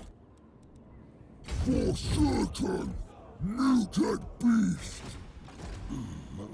Muad Wushra Veos. Who?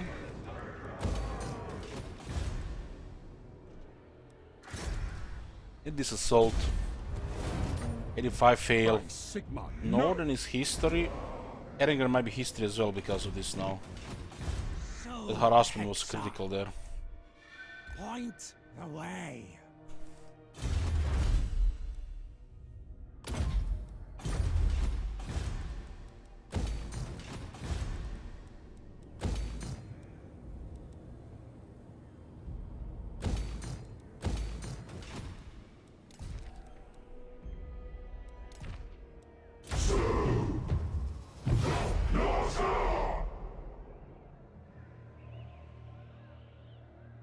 Yes, Pinocchio.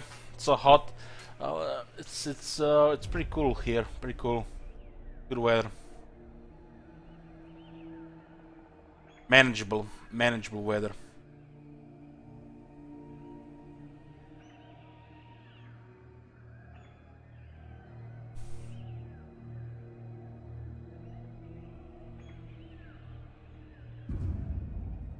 It's a nice 12C here. Very nice Hionian. It's the kind of weather I like.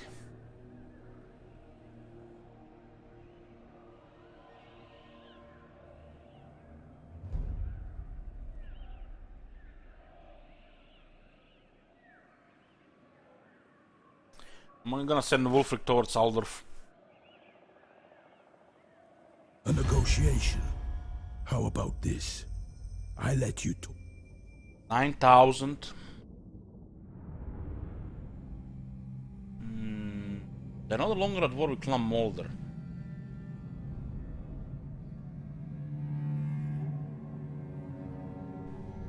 Well, if they're no longer at war with Clan Molder, we're not gonna be at war with them anymore either.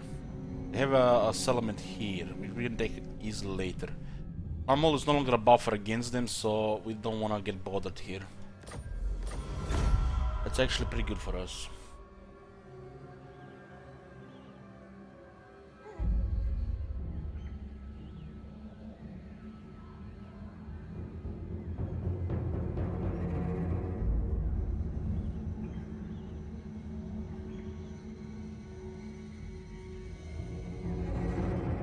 Frederick, how come you banned in Fenrir channel? Now you're trying to get banned here as well.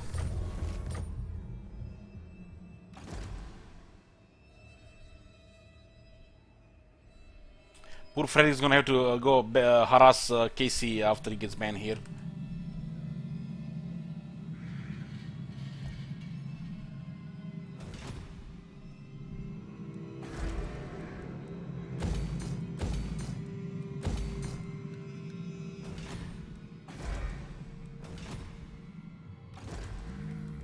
Hero flesh. I eat my enemies. 9 turns. What the fuck? I'm not gonna get wait another 3 turns. I'm just gonna get 5 of them. True savages. Not likely. How strong is Marienburg? Yes. Rank 15. Tribesmen gather.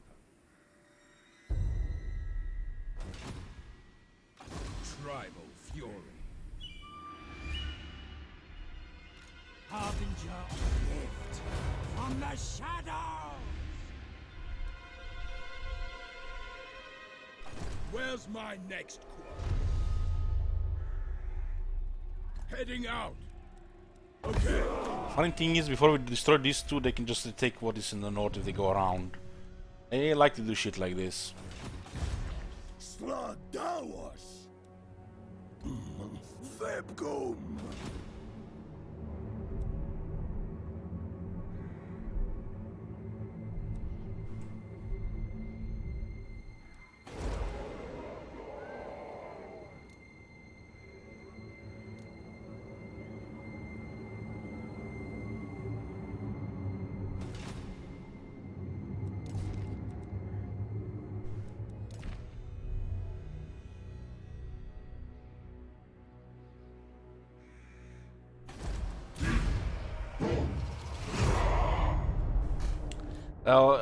I named him Femir because have you seen what he done to the Tower of Crap?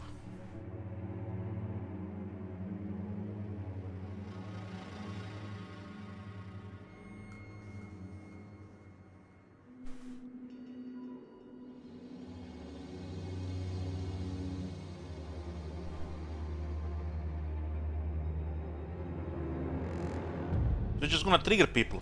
It's all the triggering me.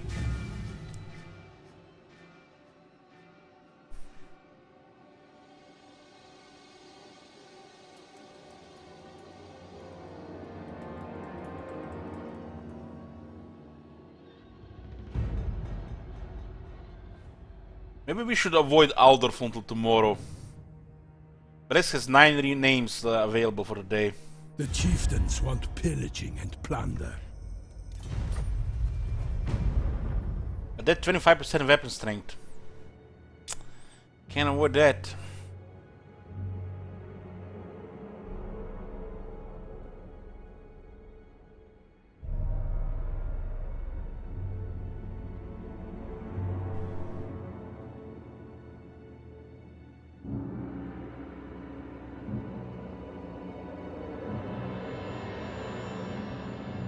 %25% more damage on all units. It's too good. My challenge? Undeniable. The eternal challenger. They can't hide. I'll rip out guns. Army on the left, army on the right. 50-50.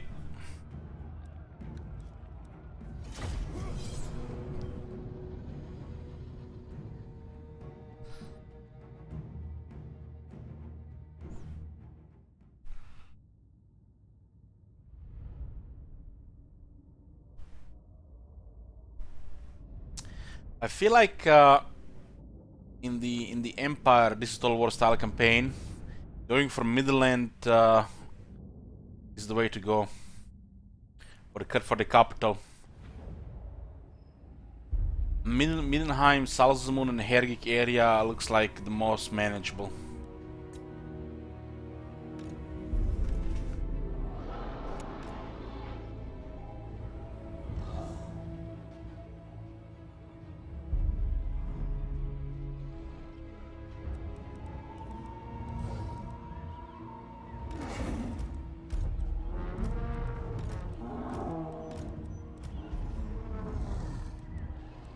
So be it!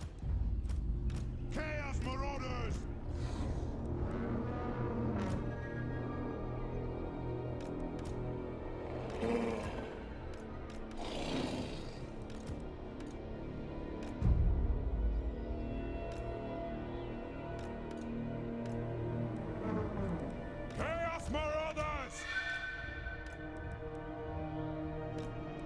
inescapable one! Shame on sorcerer!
Using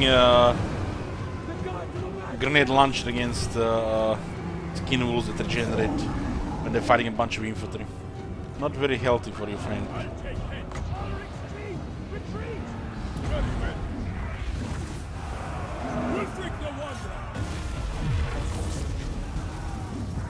Scouts for my armor!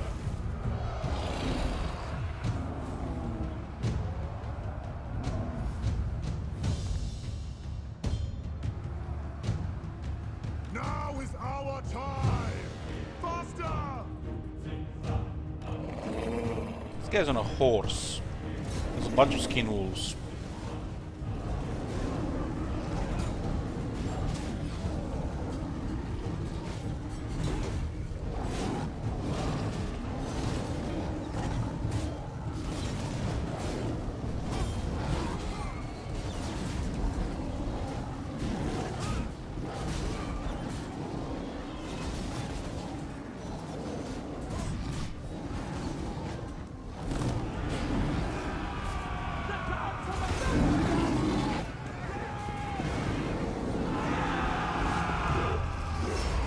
taking a lot of damage, but not many casualties.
Get it Arcane Conduit, I'll be able to cast Overcast more often.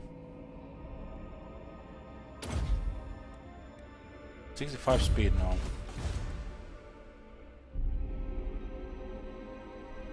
Even harassing this area. Waiting for Trog here. Needs 8 more ranks. This will be fighting Tal Beckland. Ravage. You have my favor. The eagle guides me.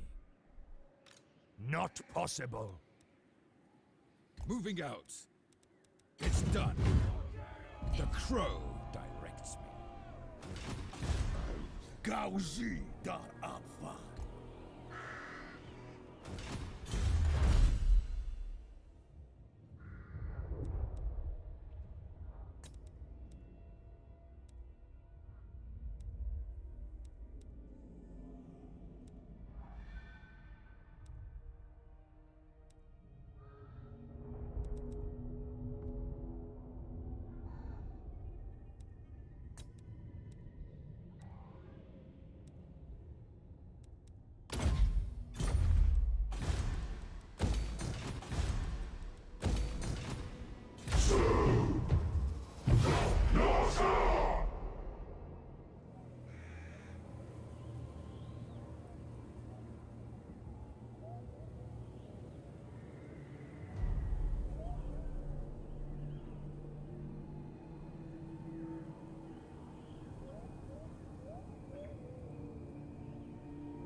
Alamir,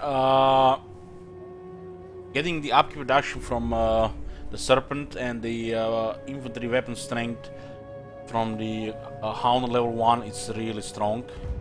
And level 1 replenishment from the Crow as well, so you get all 3. And then you decide which one you're gonna get to the level 3.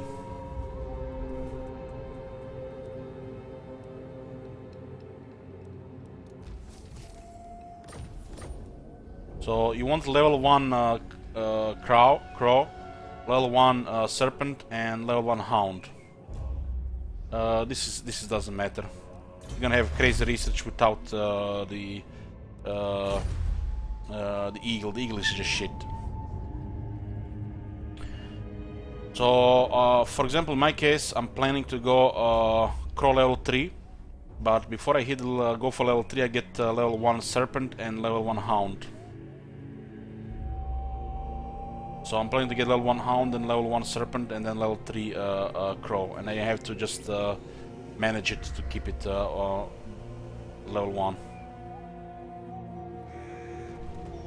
10% upkeep reduction, 10% necessary for melee infantry. The amount of damage the melee infantry can get is just absurd levels. Like, Marauders can get like 70% increased damage. 70%. Makes the great weapons quite crazy. And I'm going for the Champion of Crow level 3. This sounds like we're gonna be causing corruption.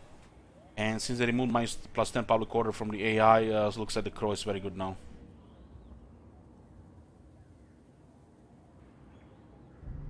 Hey Gumgan, thank you for getting support.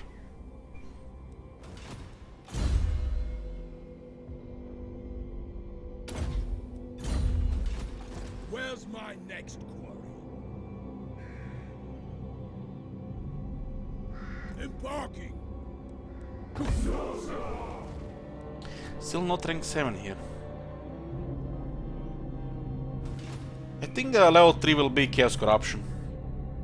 Overrun the world. I'll let Shield Wizard guard the coast here.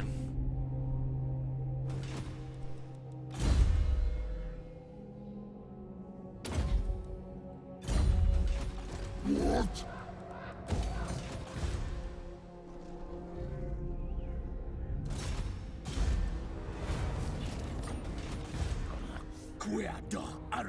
Makes the Marauders a lot of fun when they get so much damage. And then your garrisons that have no walls, you think, you know, like it's gonna be a bad thing. But when they attack the settlement and the Marauder champions have nearly double damage, they're not gonna have a fun time at fighting. And you know, people tend to complain about siege battles, how there are so many siege battles, and then they complain how Norsca has no walls. You can't make them happy. You just can't. Norsca gets so many field battles because of no walls. Darkagu.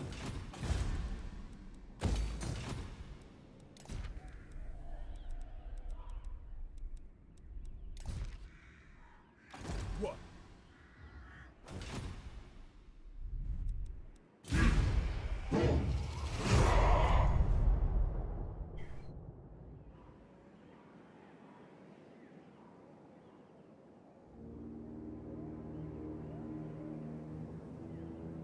In Warhammer 1, the chaos was timed with the Norsca progress.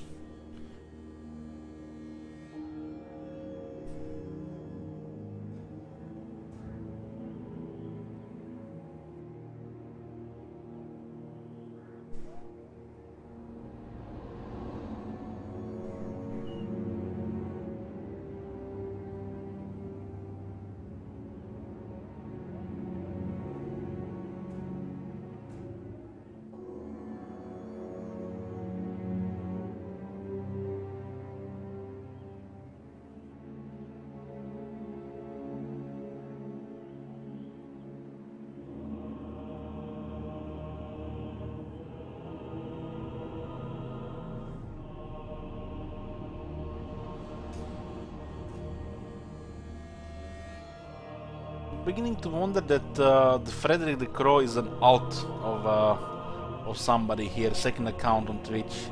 But who could it be?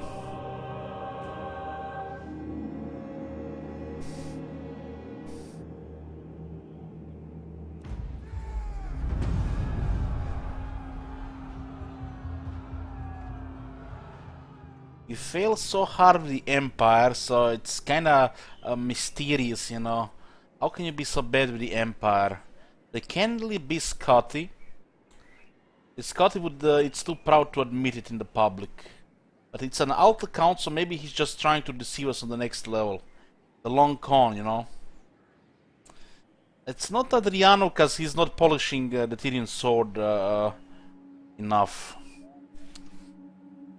It's tricky, this one.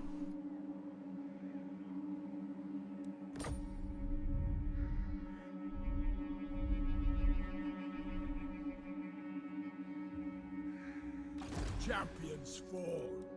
I'll see it through. I'll rip out guts.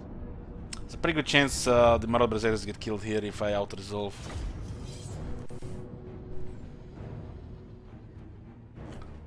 A lot of people are burned out on Warhammer 2. And, you know, I'm not playing 3K, and they're secretly playing 3K, so they're trying to avoid the stream as well. This 3K made things awkward for everybody. It's just my fault. Why am I not a bigger yes man and play the 3K? Such a poor businessman, Elich. Prepare to ruin.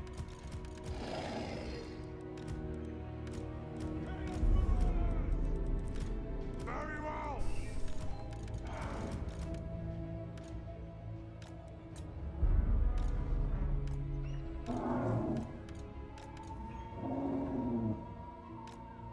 Very well.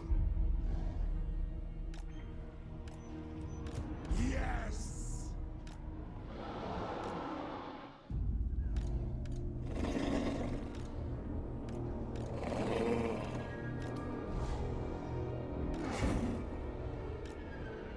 New Total War gets released, and what does Elich play?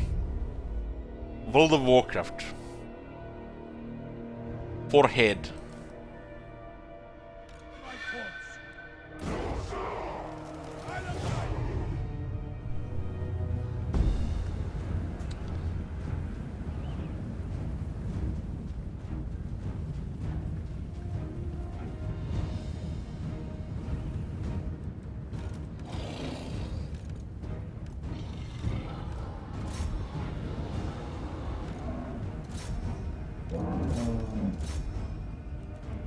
Chaos Marauders!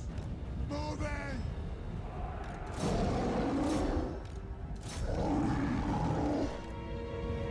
Scouts for my armor. Very well.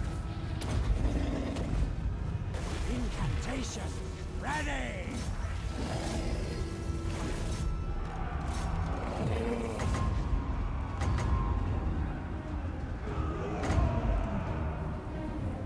Chaos Marauders!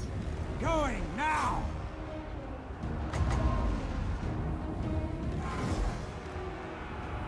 The Master's puppet!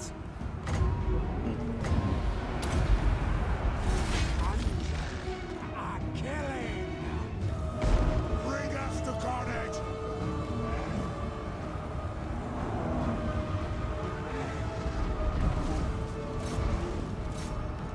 The dark gods command me.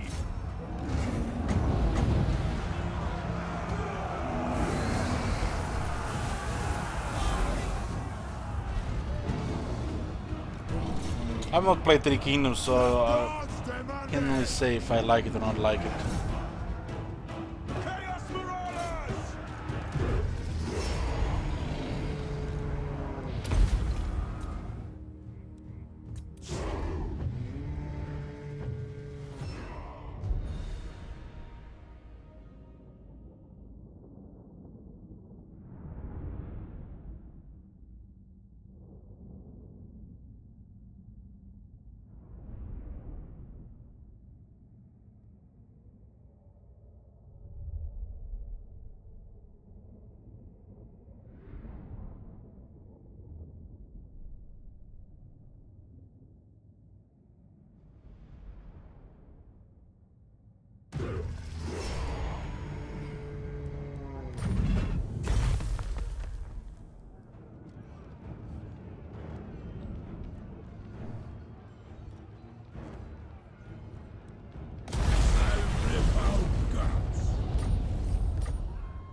The eternal challenger.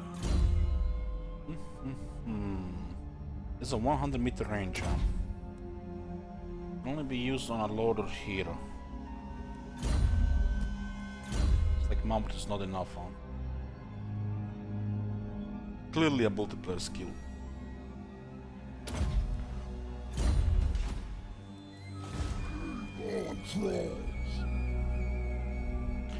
Yeah, Wizard Kislev. Oh yes!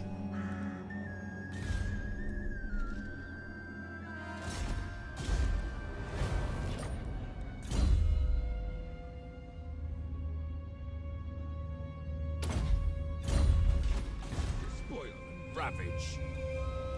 In agreement.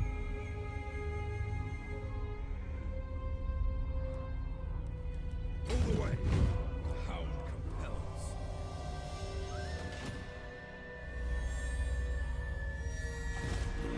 Quer action adios. Webcom.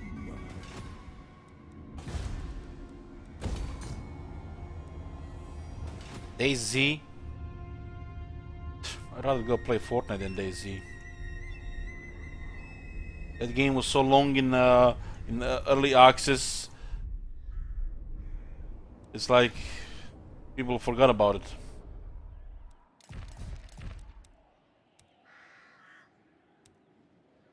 Stopped caring after a certain point.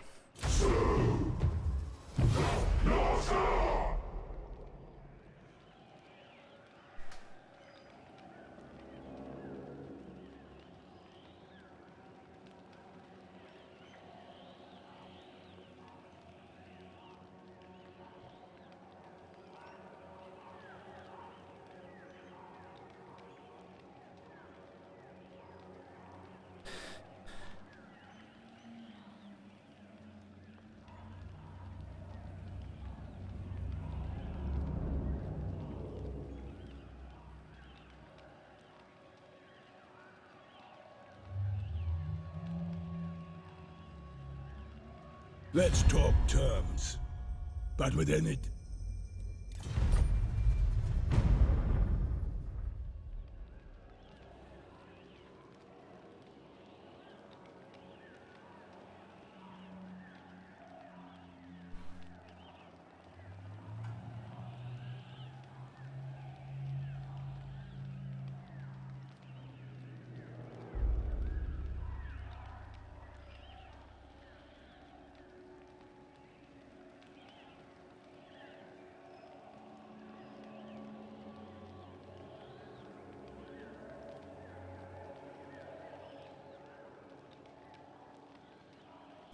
Oh man, the damage.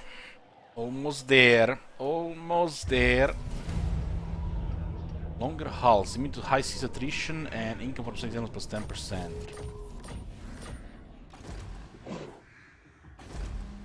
My challenge? Oh baby! Tonight. We're here. Finally here. Who calls? Speak. Guten Tag. You die now, Carl. What? Let's get one thing understood. Shut up. On the boat. Yeah, all right.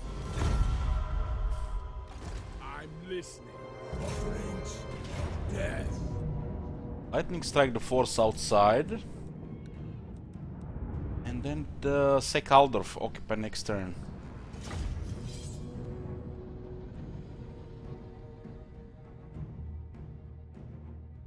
I feel like the next random monthly quest will be Jump King. What the hell is a Jump King?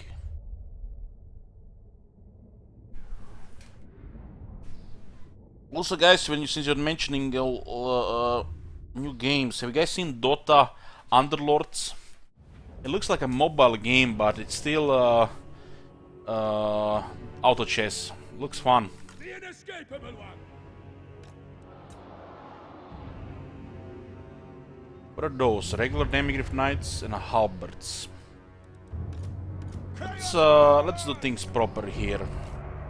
See what kind of sync we get here.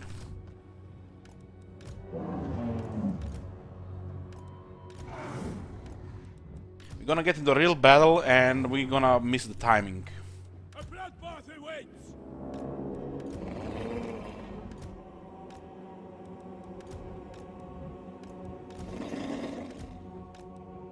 Wulfric the Wanderer. I love it how people started playing Dota Underlords on Twitch, and yet there is absolutely no information about it on Steam at all. Scalps for my armor. Like I searched Dota Underlords in the bar, nothing there, no news, no nothing. It's like why are they not advertising it? Don't tell me I have to install Dota 2 again to see it. Wulfric the One! Odin's pick!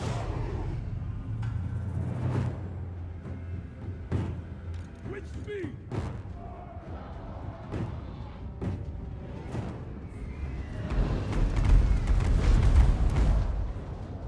Wulfric the Wanderer!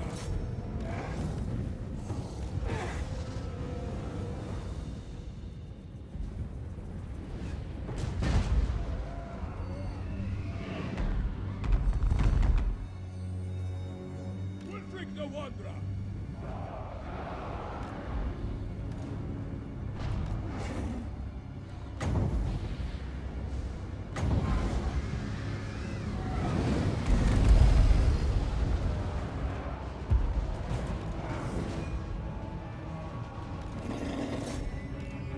Somebody told you to stop.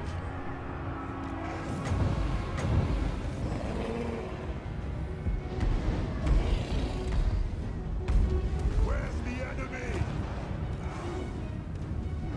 What the hell's wrong with this idiot?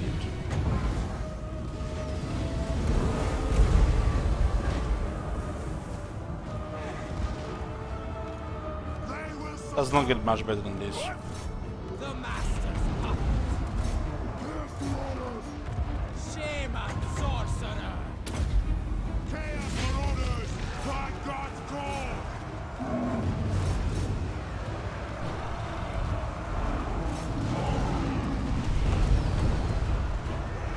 Very well! Chaos Marauders! The gods demand it! Now is our time!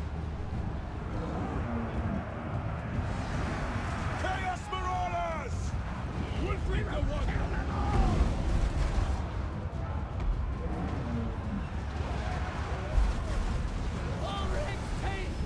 Chaos Marauders! Plenty of damage, but I didn't kill that many.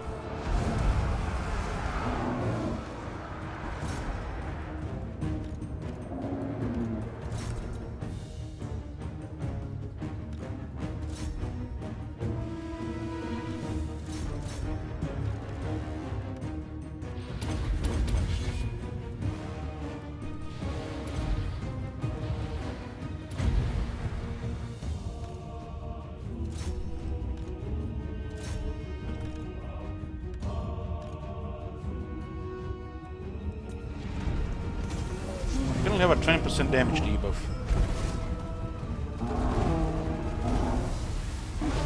Bet you they had 2 more Hellfires and like 4 Great Swords.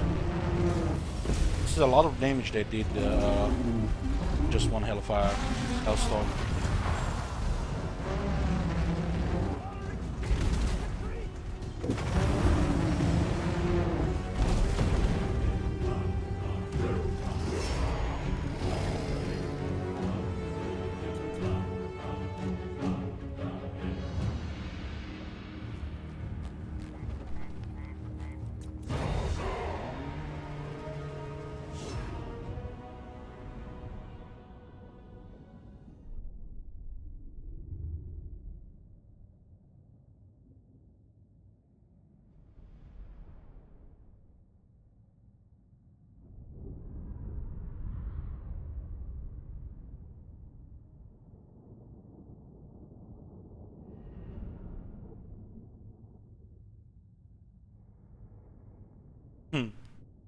That is so stupid.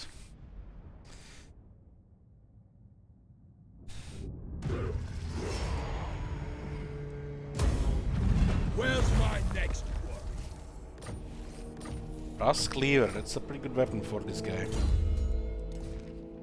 9 melee attack.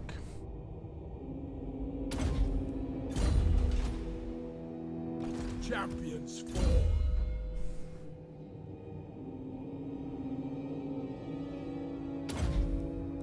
Five, 9, 3. My challenge? Undeniable. 630.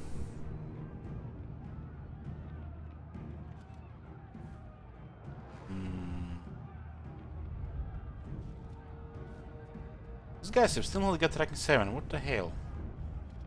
You do have 20% less damage here.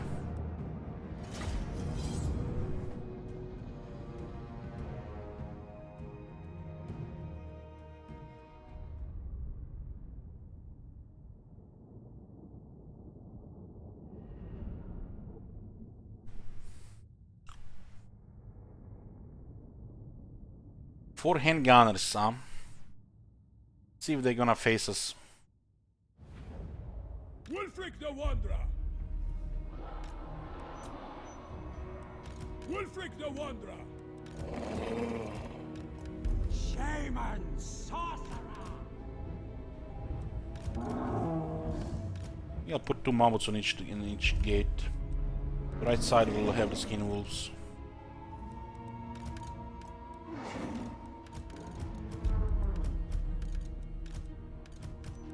What do you bid? I want your will. My masters! Handgunners, that's not bad. Good deploy, good deploy. Yes, Lord.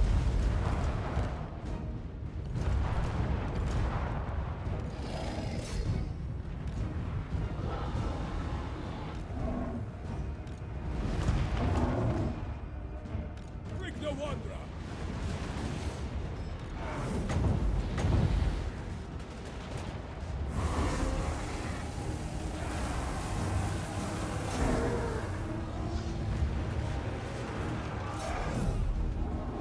The damage there on one wall is just ridiculous.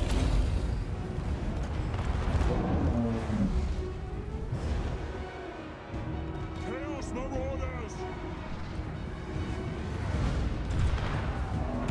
We already pinned 2 of these guns. Let's go for 3rd one. Smokes rocks under warp. Cancel their fire.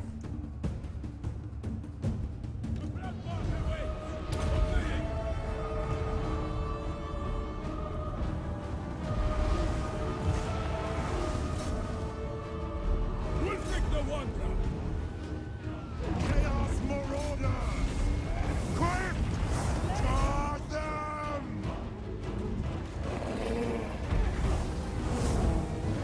One of the Frostform will be nice in this army. We could get the Regiment of Renown.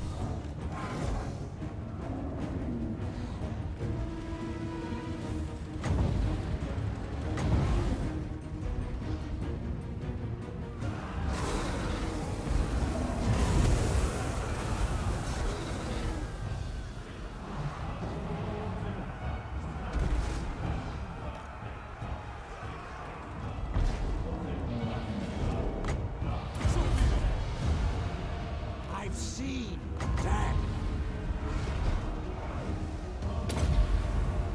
Death manifested. It's pretty good fine transmutation here.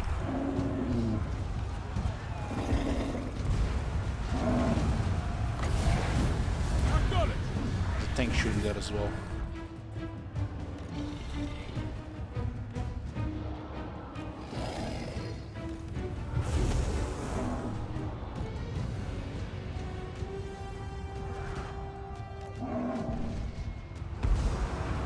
The key is to give them some pause before you send another one.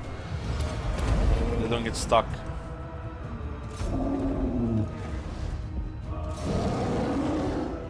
Destroy! This one's good. Like these idiots there.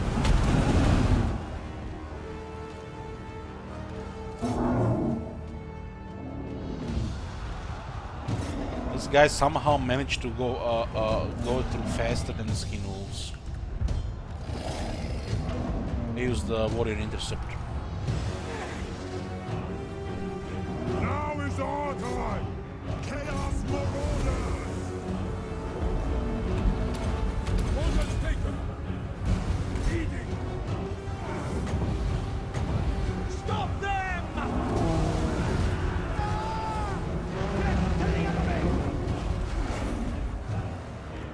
But Mumber is just demolishing everything. We don't need Senate bread here. Incantation ready! Doing it! Mortal fool!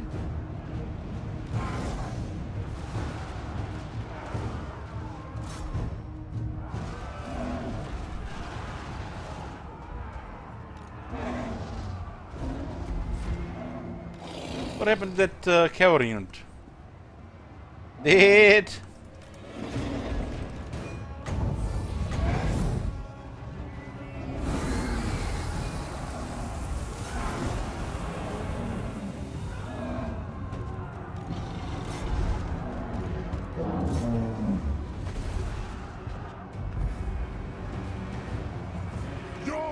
our luck, no, we don't have any very great weapons here. Decapitate! Commandos! Blood! Yes! Get them! Them goes to the center with Meteor Rise Guard. This should be enough. We'll break on this side as well.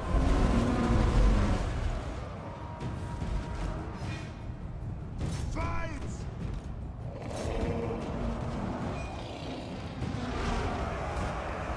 Take my blade!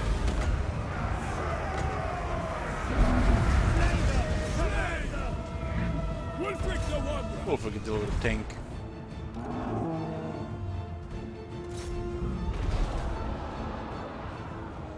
Well, that's not supposed to come here first.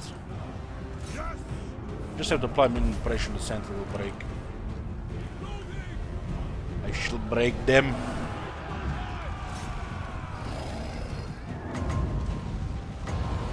Might be around here already.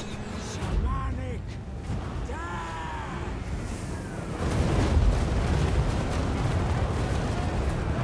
That is On east. my way! Destroy! Not anymore. A killing! Taking damage, but this saking this place is the way to go. Then we just get another battle next turn.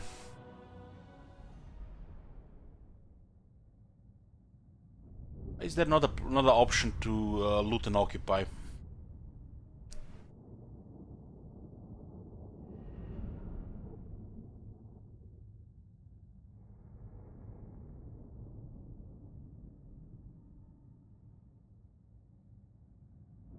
Fromstormer is comparable to the Sun Dragon.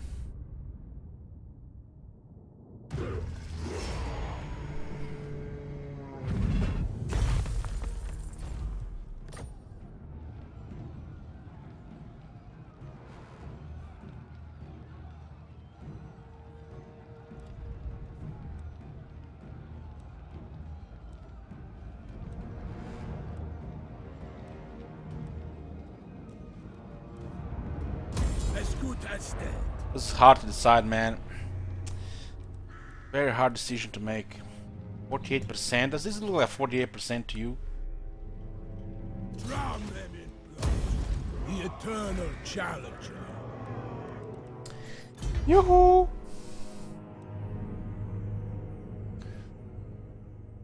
Now that's core building.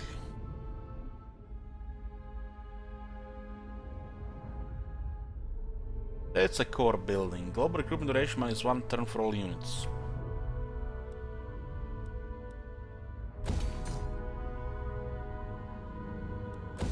And we do get access to another slave and loot and plunder building. The good shit, the good shit.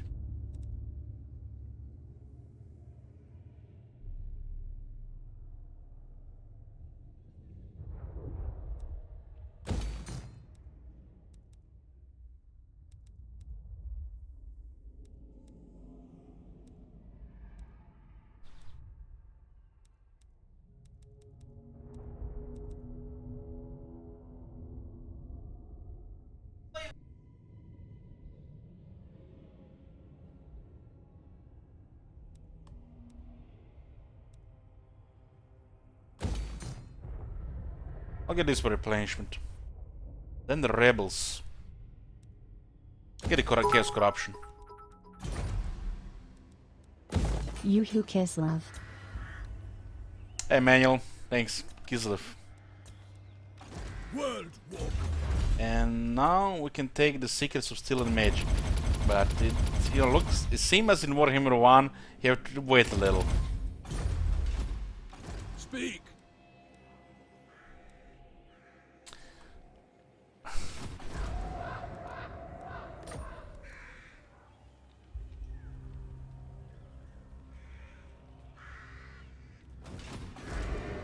Happy?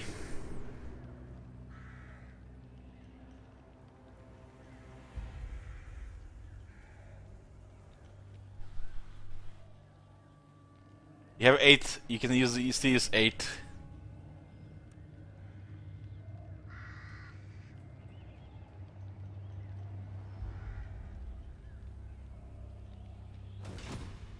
To the four corners!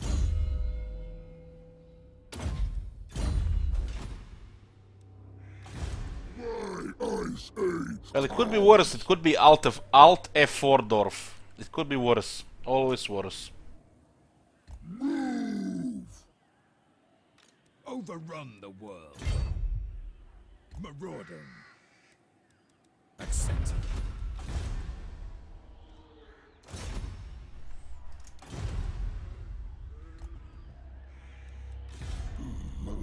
Wuan Wushra Veos.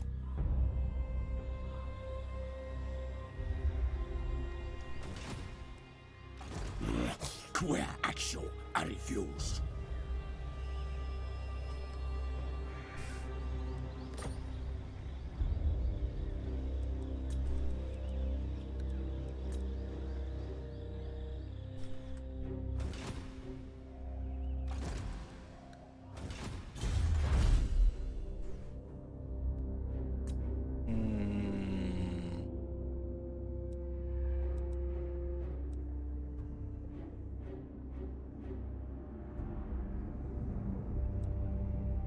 What's better loot plus 10%?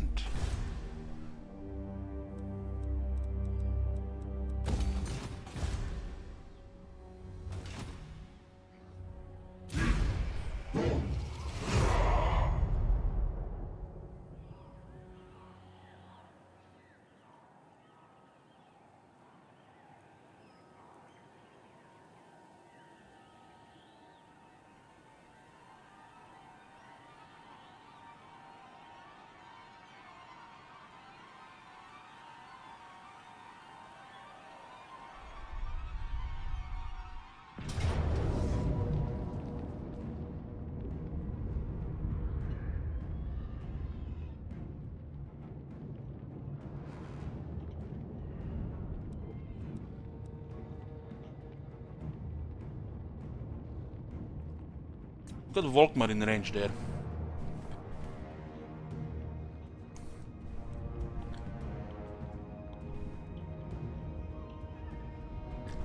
It's a lot of shit.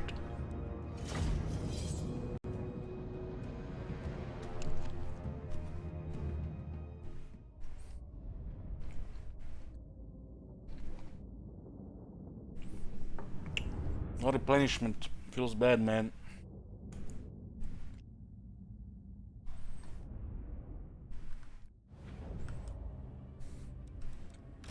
My gods call!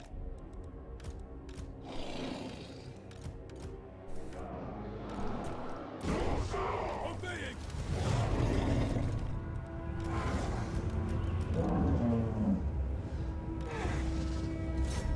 The inescapable one!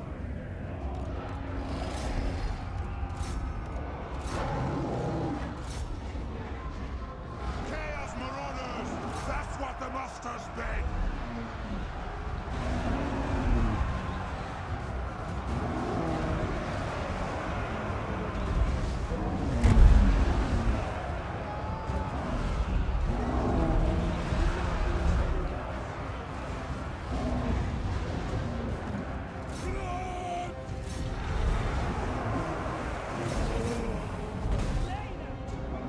Ready to murder!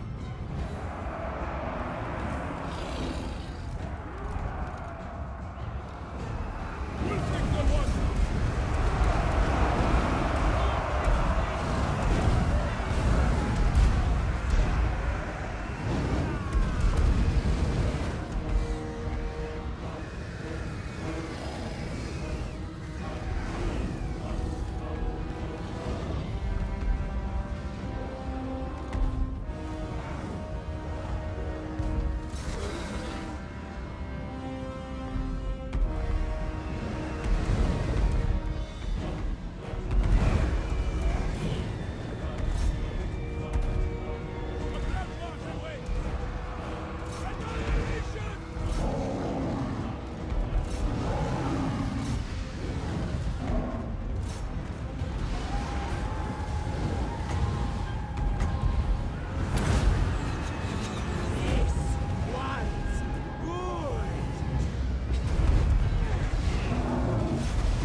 You dodge!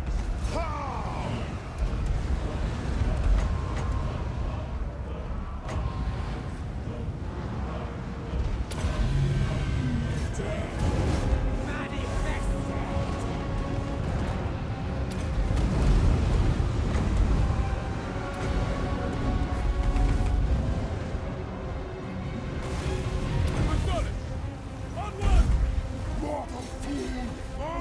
Way too much range here. Way too much range. To full strength would be a different story. Kill the summoners! Now is our time! I mean, look at the bright side. This will be able to get proper armor for Wolfric. Chaos Marauders!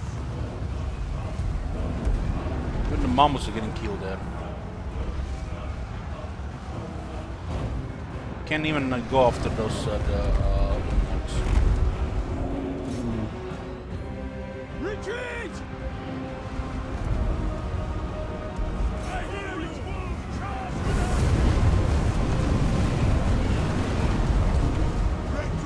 That's why you have to scout ahead, but I didn't really care.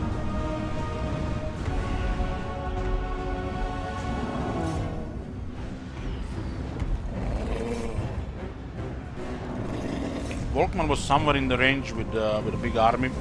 It was enough.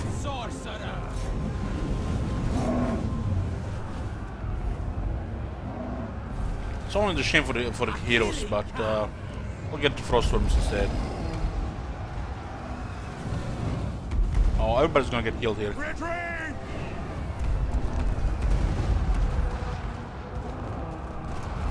Wolfric the Wanderer! Pull back! The worst thing is, we might not even get the Aldo technology because of this. Headache, bro.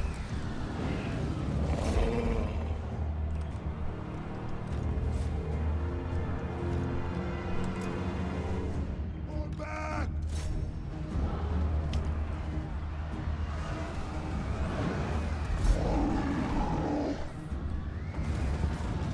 Retreat!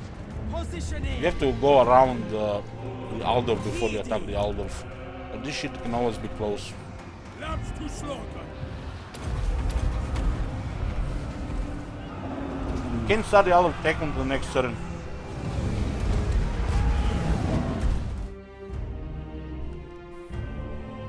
These Luminars just killed everybody there.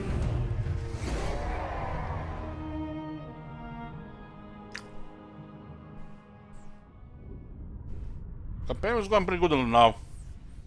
Taking Aldorf, but they had us in range. We didn't scout, so they came out of nowhere. Out of the fog of war. Gelt was in range, but Volkman was within marching range.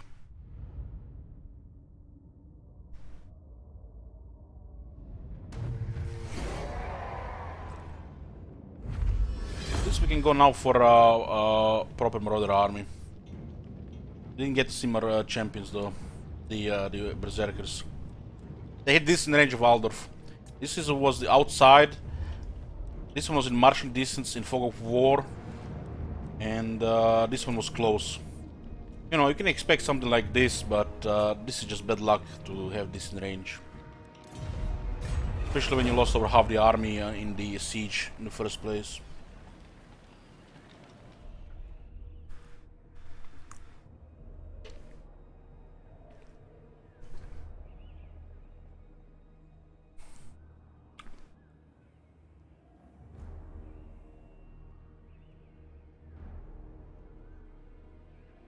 We lost the Talisman of Endurance, it's pretty bad.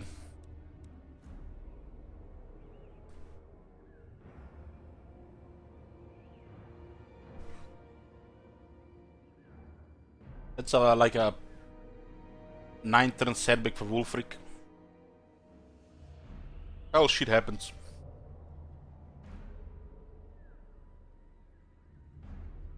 We have only one scout, Booker, which is on the other side. And one just arrived here, so we couldn't see what is here. I would have attacked this anyways. If I knew there was somebody here, we would have just sacked and went to the other side. Just bad luck they had that big army in the area.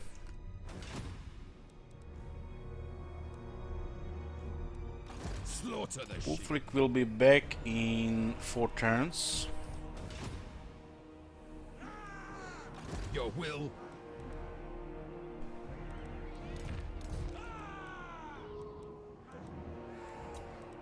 Calling, Rollo, and Bold Gabibi got killed. Well, at least Bress will be so useful in his shadow now. I refuse. Upkeep bug, let's see. Despoil and ravage. What do we have here? This unit costs 100.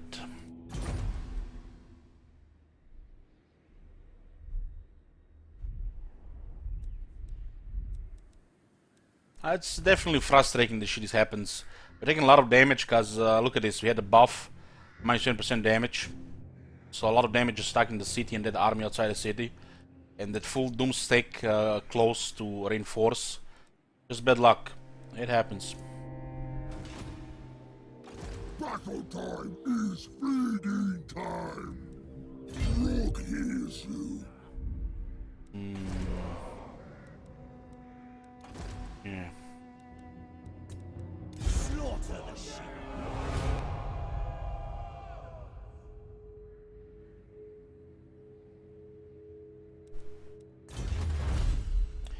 We can get technology now. Last turn it didn't register the capture of the city.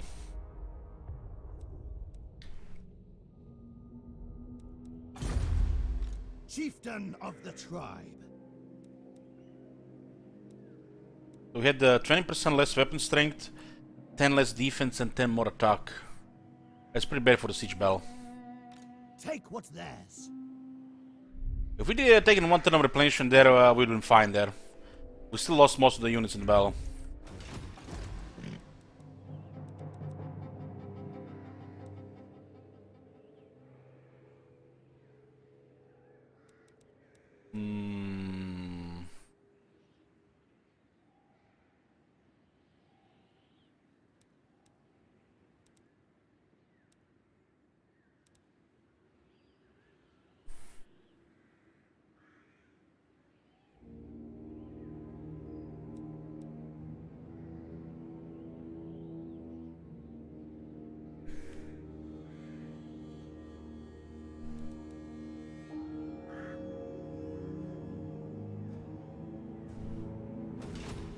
Guess you're gonna have to count.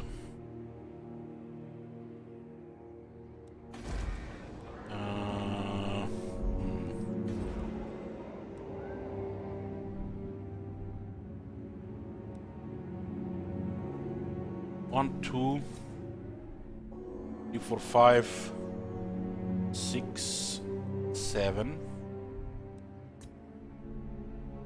8, 9, 10.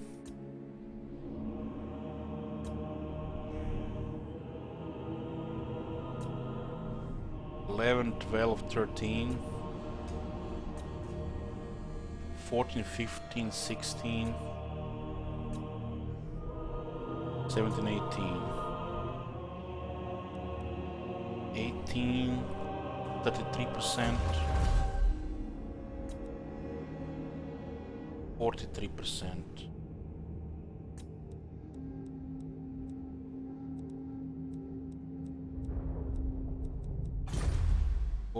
%.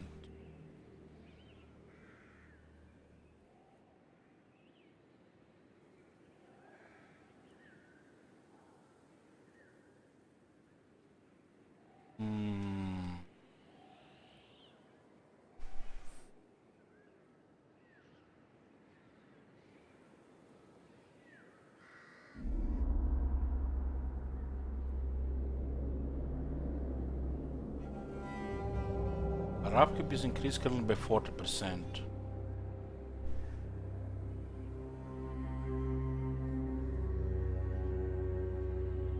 The 3% that goes nowhere.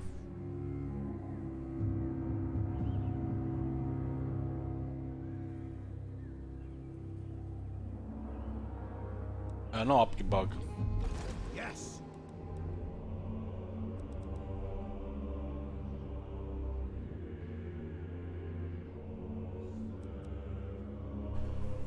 Or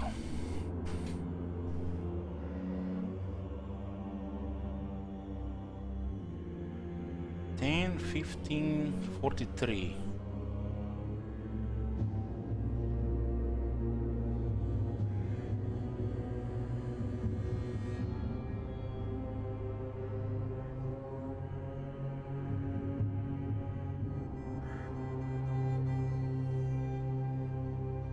There is a 10% from the difficulty, and it's 40% more expensive.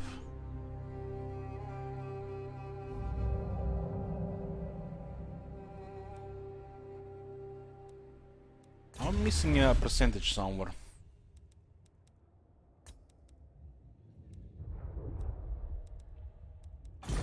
Get 18 of those.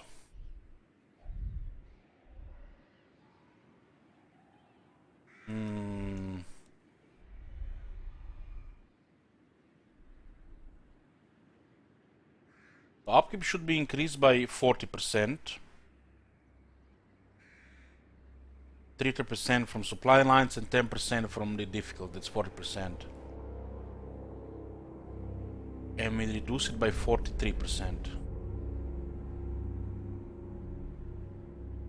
It's like a couple of percentages are off. Are we missing something for the upkeep reduction?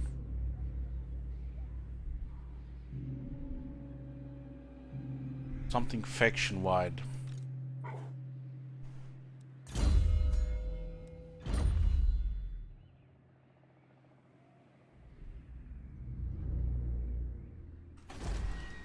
The Aldorf went down to tier 2.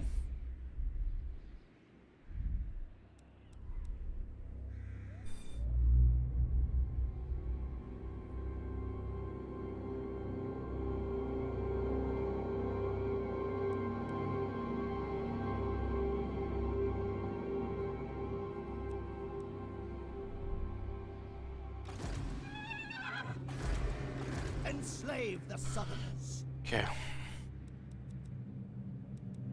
Let me just do the calculator then.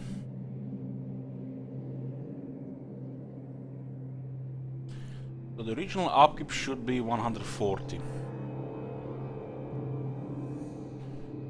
Yeah, currently 140.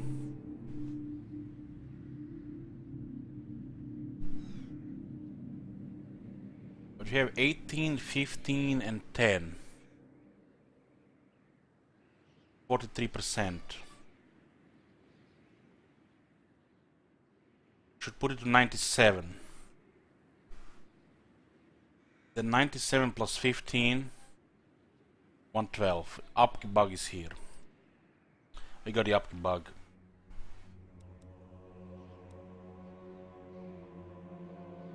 God damn it, man. Fucking hell, so stupid. Short victory and finish the campaign.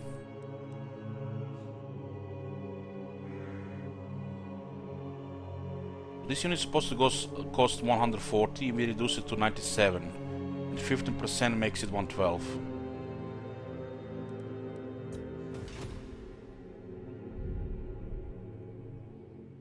I should have done better here.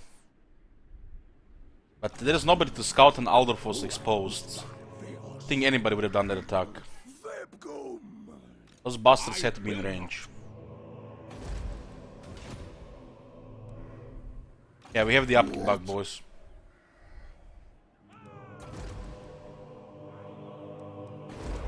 Hey, uncle. Oh my god. Have you seen that shit? Holy shit. Another campaign spoiled. The eagle guides.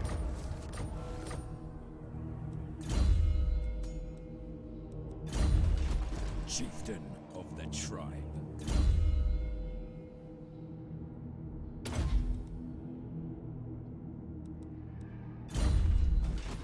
Enslave the Southerners.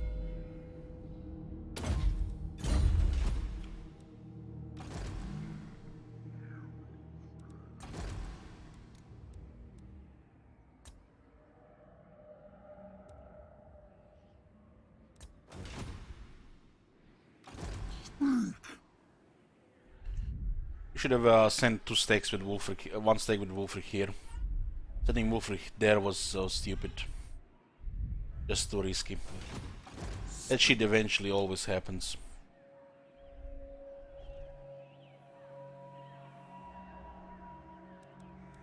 Bring it!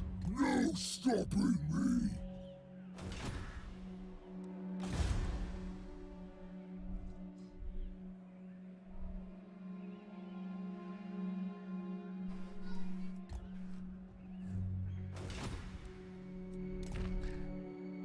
Scouting very important. Otherwise risk your army. Tribesmen, gather! Very important to scout. Done!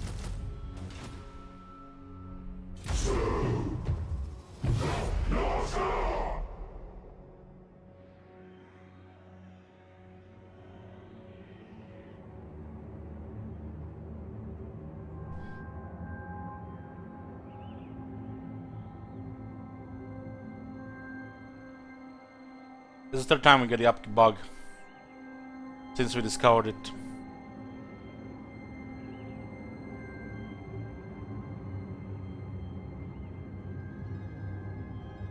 It looks like it's a guarantee when the main army gets killed, because the game starts with a free main army, no 15% modifier. They didn't make a system where it counts it as a free army when they come back. I travel the world seeking jewels. To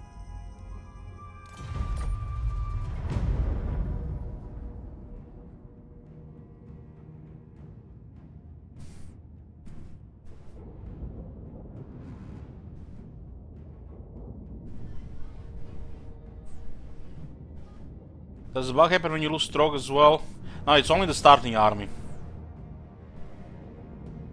Only when you lose the starting army once, because they count free.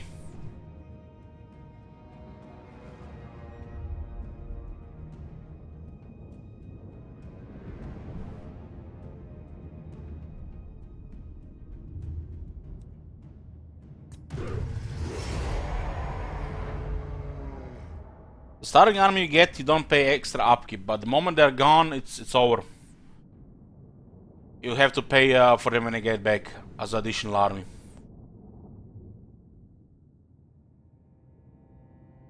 your demeanor tells me you aren't here to duel. Too bad.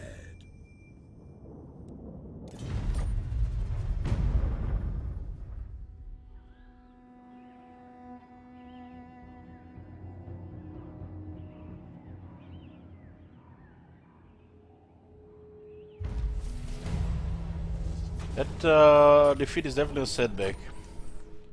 But really nothing we can work around. We just get Wulfric a new Doomstake and send another army with him so shit like that doesn't happen. Or just scout ahead. It just slows down things. Doesn't mean anything. I eat my enemies! Rinse their meat!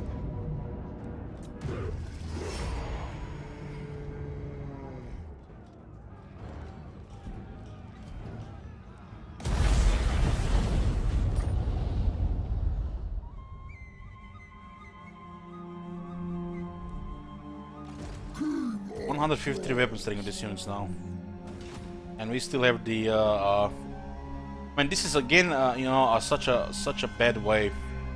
We almost lost in the beginning when we had this debuff, and now again. Goddamn, this debuff is so critical. 20% less damage.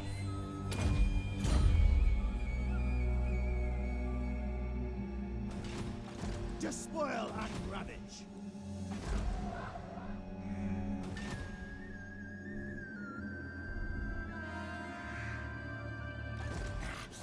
Warman. I will not obey.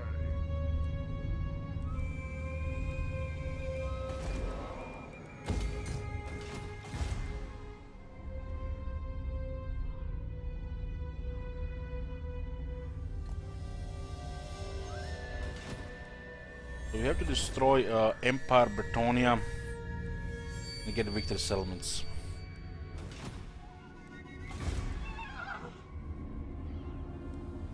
What victory condition? Now that I got the upkeep bug, I don't even feel like doing all this. I feel like just got tainted. Not just because we can do it with additional upgrade, just because it's happened again. Spoils the game for me.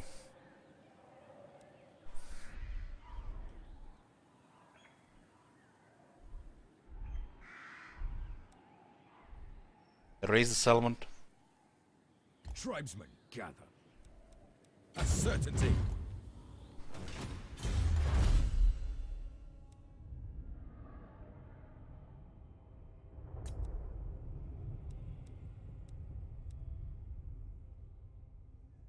Yeah, I'm not really having fun anymore, really.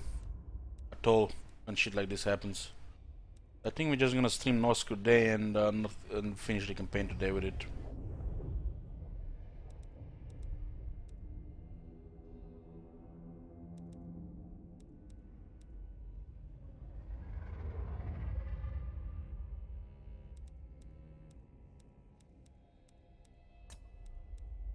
I think I need to go play some Rome 2, experience the bugs there, so I can enjoy Warhammer 2 again.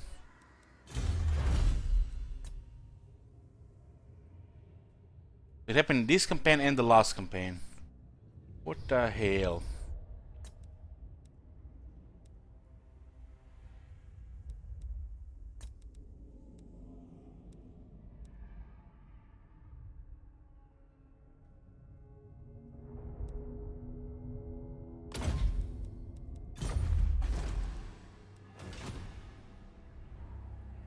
Lord of the monster horde.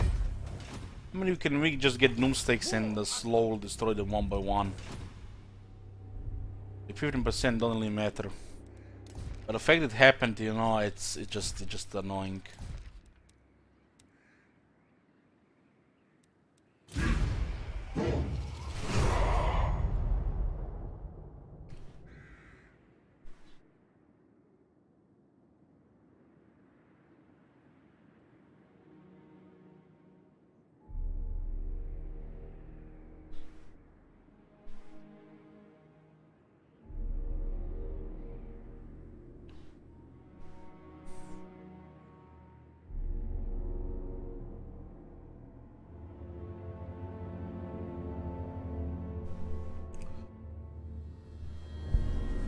Sucks to lose the army that way. You know, losing an army is one thing, but getting the upkeep bug, you know, that's something else. Push that army until it worked, and now that it got wrecked, we get a new army.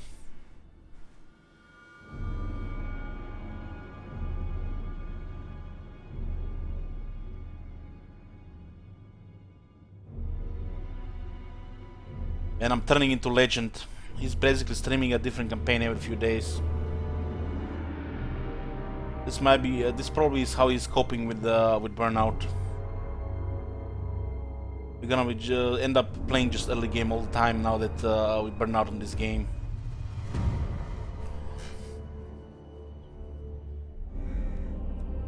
Overrun the world. I eat my enemies.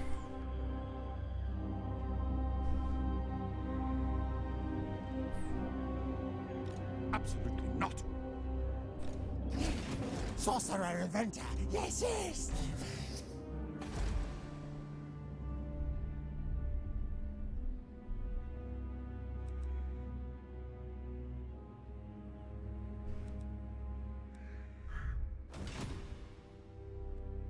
Did you see him with current playthrough recently? No, I have not.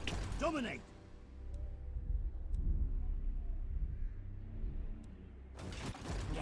Grey harbinger of doom, warlock of Skaven blight. I don't want to play this anymore, boys. I'm just done feeling it. Let's go watch his 3K review. I wanted to do this for a while. We're done with this, boys. Fuck this shit. Turned boring and tainted.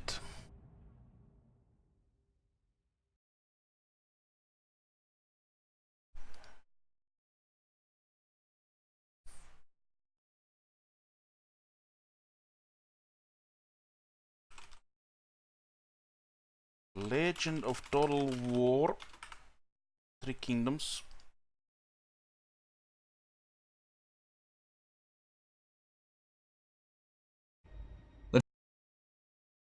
I'm gonna go. We're gonna go watch his 3K review, boys. Let's see what he says. I did skip 2 parts, so I didn't watch all of it. Of Total War here, and today I'd like to welcome you guys to my Total War 3 Kingdoms review. Now this review is coming out a lot later than everyone else's review, and there's a good reason behind that. I made some unfortunate decisions last year, and I didn't think about the consequences of those actions and how it would impact on my audience, who rely on me and trust in me to do these reviews in a timely manner. I let you guys down last year, and I'd like to apologize for that. And I'd also like to apologize to Creative Assembly, who was probably hurt most by the decision that I made.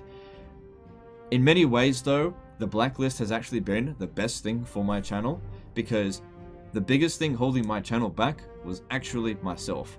And the blacklist was the catalyst that I needed, or the kick in the ass that I needed, in order to take a good look at myself and see where things were going wrong, and make the change that I needed. And in many ways, I'm continuing to do so going forward. And I'd certainly like to seek reconciliation, despite the fact that, you know, overall I've had a net gain over the entire experience, but overall, you know, it does sometimes leave a sour taste in the mouth. I think reconciliation is the best thing for everyone in this case. But anyway, let's talk about Total War 3 Kingdoms. Now, if you're sitting there wondering, why should I listen to this guy? There's so many other reviews, why should I listen to Legend of Total War? Well, here's the thing, I've actually discovered a number of things in my short time playing this game, which is roughly around 70 hours of game time, that I don't think any other outlet or content creator has mentioned. And it's due to the fact that when I've been playing this game, I haven't been playing it to finish the game. I've been playing it to test it. I've been pushing this game to its limit. I've played it on normal difficulty, I've played it on legendary difficulty. I tested out cheese tactics, I tested out regular tactics. I've done things that I don't think anyone else would think of doing, and it's allowed me to see what this game is truly capable of in terms of its AI, economics, and how the game can function. So by the end of this video, you'll get a pretty good idea as to whether or not you want to purchase this game. I will not at any point in this review tell you whether or not you should or should not purchase this. I have already decided whether or not I like or dislike this game, and I will give a numerical value out of 100 to what I think this game is worth, and compare it to other games in the franchise, to other Total War games. So with that being said, I want to move on now to the most important aspect first, which is the artificial intelligence. So I'm going to jump into a battle and explain some things that nobody else has told you yet. This section of the video here will be mainly covering the artificial intelligence, the AI in the battlefield, and this is probably one of the most important things. And I think a lot of people are going to be basing their decision on whether or not they want to purchase this game based on the AI. Now, in the lead up to the release, we all saw the preview builds, and the AI didn't look very good. Now, having played the game now, both on normal difficulty and legendary difficulty, I can now explain as to why it looks so bad in the preview builds. I didn't think that they would be able to improve the AI given the short amount of time with the delay, and in many ways, they didn't. This here is on normal difficulty, and they will do stupid things such as waste archer's ammunition shooting at incredibly small targets, which is a complete waste of ammo. When I first played the campaign, which I played a normal campaign for about 30-40 turns before I basically got tired of winning what should have been unwinnable battles with absolute ease just by sending a general up there to waste their ammunition. Archers are some of the best units in this game. They can absolutely melt infantry units and cavalry units super quickly. They're a must-have. And look at this start window. It looks so bad.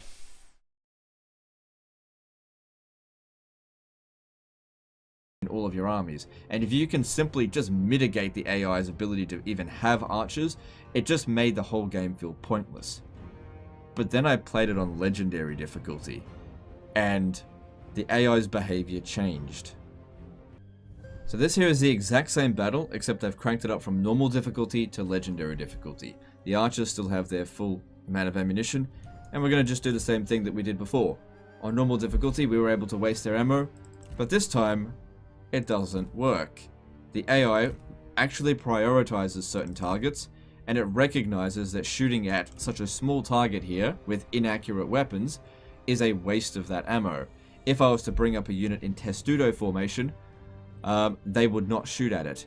I've had situations where I've had my battle line and they've been shooting at me, and then I suddenly went into testudo while they were shooting at me, and they would change targets. This would only happen on the upper difficulty settings. This is the first time we've seen such a pronounced difference between the behaviors on lower difficulty settings and higher difficulties. Now, on the higher difficulties, the AI still get shitloads of stat buffs, okay? That's to be expected. The AI is not going to be Alexander the Great level competent, but at least we're starting to see different behaviors depending on the difficulties. This means that they're actually working on the AI. Now, is the AI on the hardest difficulty particularly good? You know, going up against me, I was able to outsmart it the majority of the time with no real problems. And I think the majority of other players out there will be able to do so as well. But it did seem like they were pretty competent on legendary difficulty. Pretty incompetent on lower difficulties, but on legendary difficulty, I was pretty satisfied with the degree of difficulty. And that finally explains as to why the preview builds looked so bad. They weren't playing on legendary difficulty. They probably weren't playing on very hard difficulty. They were playing on low difficulty settings, and the AI was programmed on training wheels, essentially. So, as terms of the AI, it gets a big tick from me, because I think this is a big step in the right direction. Now, I want to move on to siege battles and start talking about them. So just talking a little bit about the sieges now, just want to be fairly brief with it. There's two types of sieges. There's the major settlements, which if they're tier 4 and above, which they can go up to tier 10, there is they'll artillery have walls. piece on the If they're wall. below tier 4, they won't have walls.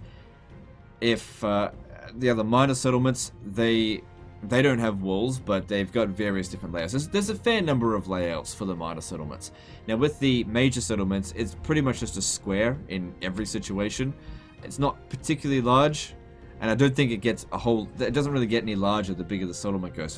It's not like Rome Total War where it ends up taking up the whole bloody map and you're just squished to the edge of the map. But overall, the sieges are better than Total War Warhammer. But are they better than, say, Total War Attila? No, they're sort of somewhere in between. The AI is passive on the defense, and on the attack, they really derp out quite a lot. Which kind of contradicts what I said about the previous statement about the AI being good. Defense. It's good in some scenarios, not so good in the others. Siege AI has never really been great. Just looks, so, being an epic, it's always is it gonna better be than bad. other games, Siege AI? Yes, but it's not great.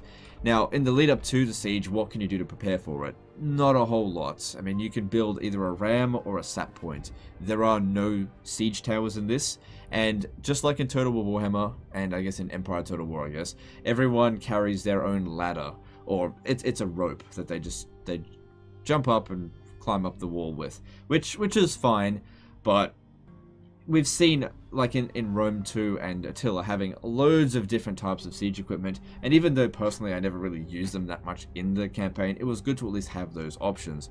So it does feel like that there really hasn't been that much effort put into the sieges, I think. They're okay, but probably neither giving them any points nor subtracting any points for sieges. They're just a bit meh. That's all I really think about them. Alright, let's now move on to the campaign map, and I'll start talking a bit about what's going on there.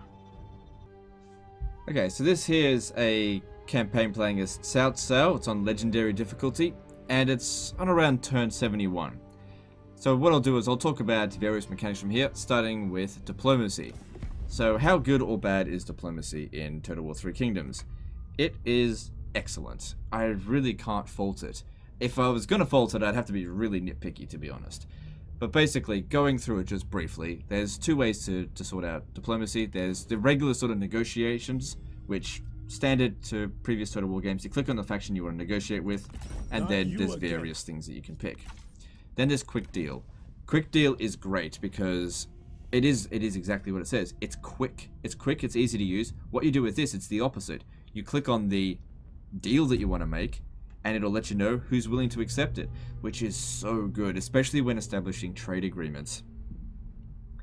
And when you actually do get down to the negotiations, it's additionally really clear, because it's not just a case of they'll say yes or no, but it actually gives you a breakdown as to why they're willing to accept or not accept certain things. So in this case here, you know, he's willing to accept it because he recently lost a battle and our military strength is much greater than us. But he also hates our guts, but not as much as he's, you know, willing to accept it, because the balance of power shift is just out of his favor. But we can see here we've still got plus 35, so we can score a little bit of payment out of him, right? But alternatively, you've got people that will just, under no circumstance, negotiate with you. And that way you just know, don't even bother with them. And then there's people that'll say maybe. Now the thing is with maybe, it's a case of where the negatives outweigh the positives. And you can try and sort out a payment or whatever to try and make it work, and it'll tell you how much it's worth. Or you can just make this work, and it'll give you the exact amount that you need in order to make it just a complete even thing. But that being said, we're giving a territory here away for peace. You may not want to accept it.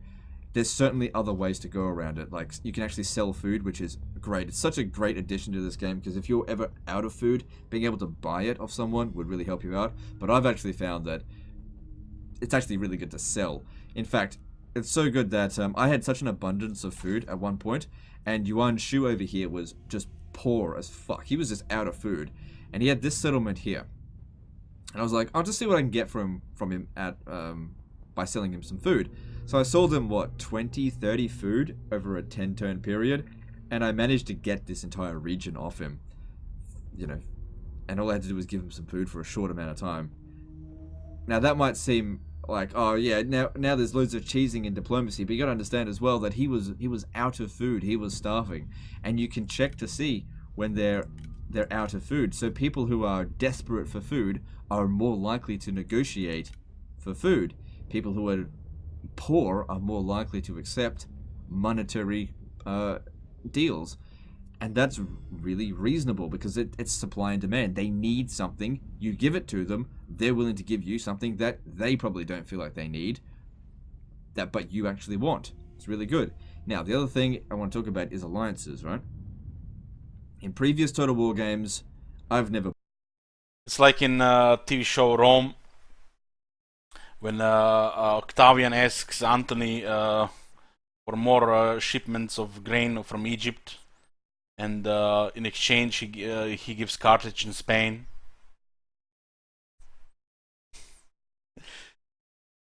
I guess they took it from there. Bothered much with alliances. Alliances usually break down to the case of they either drag you into wars you don't want to fight, don't back you up in the wars that you want to fight, and end up taking the settlements that you were aiming for while not backing you up in battle.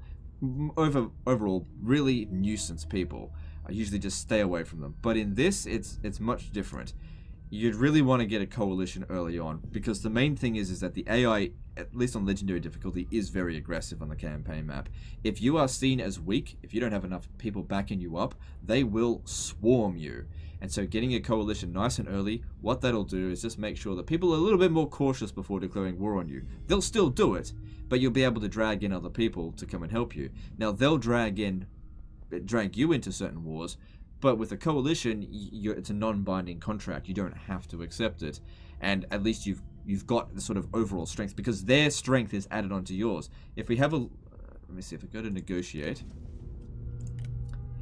if we go here, it'll actually add up and say their strength is, you know, inferior, similar, or superior to yours, and then it also adds up their allied strength. And that's really cool. Now, I'll tell a little bit of a story in terms of this particular campaign, what happened with alliances. And I thought it was indicative of AI cheating, but also intelligent at the same time. So I started off the campaign, I had a pretty strong start here, and I conquered a bunch of settlements, and I formed a pretty strong friendship with Liu Bei early on. He asked for a bunch of like things that I was totally willing to accept and was willing to pay a lot of money for it. And so it just, as these deals kept coming through, like I sold him food, so on and so forth, he became more and more green. And I was like, okay, let's see if we can form a confederation. And he was totally down for it. In fact, he paid me to join the confederation. And it was a pretty peaceful coalition for a little while. And then he wanted Kong Rong in, but of course he has to ask my permission. And I was like, sure, why not? The more the merrier. And so we dragged in well, didn't drag in Kong Rong. He came into the coalition, and we had a merry band of 3, and nobody could really touch us for a while. And I expanded down south a little bit, and everything was fine. And then all of a sudden, Duchy of Wu over here, he decides that he doesn't like me, and he vassalizes Liu Bei, which drags him out of my coalition. And I was like, well, if he ever declares war on me, I'll just destroy Liu Bei, even though he likes me. And then it was just me and Kong Rong. And then all of a sudden, Kong Rong got vassalized by the Duchy of Wu. Now, that's still the case here. Those two are still his vassals to this day. So that was kind of indicative of, like, AI cheats, because, like, it was difficult enough for me to get a vassal here who was super weak, and he was able to vassalize Liu Bei, who was... Where the fuck are the bells, man? Did not need... Where the bells? Someone's vassal, so... It seemed a bit bullshit in that regard, especially considering the distance between their borders. You'll notice this that Crusader some Kings factions Total War will just Kappa accumulate vassals like crazy fast, especially on the upper difficulties, and that can feel a little bit like bullshit. Now, because this is a very diplomatic game, I thought to myself, okay, 2 can play it that way. So he's in a coalition with Liu Bei, or Bao, or however it's pronounced, right? And he was really friendly towards me because I was supplying him with food. I've been basically the food market in this campaign. So I was supplying him with food, he really liked me, and he was in a coalition with someone who I thought was really threatening. And somebody who I didn't really want to go to war with because I was busy fighting up here. He wouldn't negotiate with me. I don't care about this shit, I want to see battles. Instead, and got the bells are not good, why play this? That's why now, he actually likes me because we're part of the same coalition. We've been fighting the same wars that aren't really on my border, so it hasn't bothered me at all, while I've been out here expanding. So the coalition... at first, totally broke down, but then it worked out in my favor in the end, to some extent, because I've had free reign now to expand north with these guys protecting the west for me. Now, I suppose the big problem with diplomacy is the fact that some of it is locked behind the noble ranks. I don't particularly like that. I don't particularly like that you only get like limited amounts of trade slots. I mean, we kind of saw that with Empire Total War. Kind of, with naval trade slots. But I kind of understand why it's there, because trade is very powerful in this game. Okay, now that I've mentioned trade, we'll talk a little bit about that, and the economy system and how it functions overall. So there's a tiny little thing over here, and that shows the trade influence. Now, trade in this, it's not very fleshed out at all. It's probably the most simplistic we've ever seen it. We don't acquire a certain amount of any resource. When we gain a minor settlement, every minor settlement has a resource attached to it. There's no minor settlements that doesn't have a resource. So if I look over here, we've got Toolmaker, and that gives us access to tools. Now, getting a redundant access doesn't do anything. So if you've got the Chen livestock farm, there's no real value on getting the Yangzhou livestock farm because you've already acquired it. Come on, guys, take it easy. It's just whatever the building's worth after that, which is okay. It's just not fleshed out. Now that doesn't mean that trade isn't valuable in the game. It is very valuable. We're making 3.5 thousand in trade with 5 trade agreements, so it's really good in terms of money, but it's just really simplistic. There's just not much depth to it. And I always lied to the system from either Empire Total War or Medieval 2, how trade worked in those. I just thought that they were far superior to this. This is just there's just nothing to it, really. It's very simplistic. It took me all of 5 seconds to figure out, and that's just the end of that.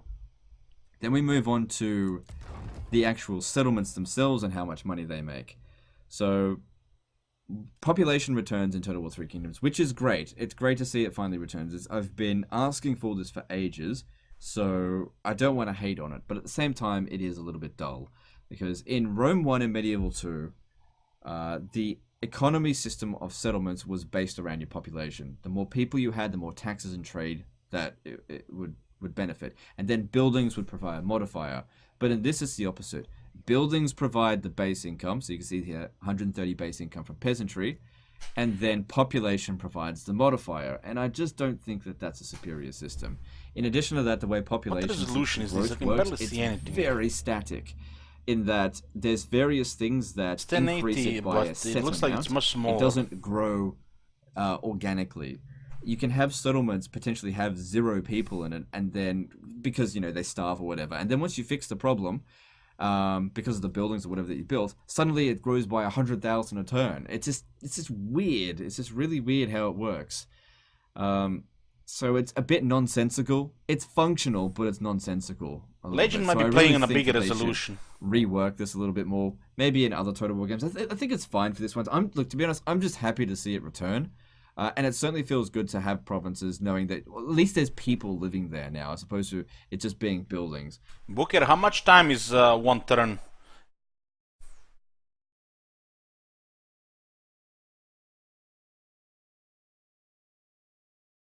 In the game, how much time is one turn? 3 months. But I would have liked them to go a little bit further with it, but it is still going to get points from me.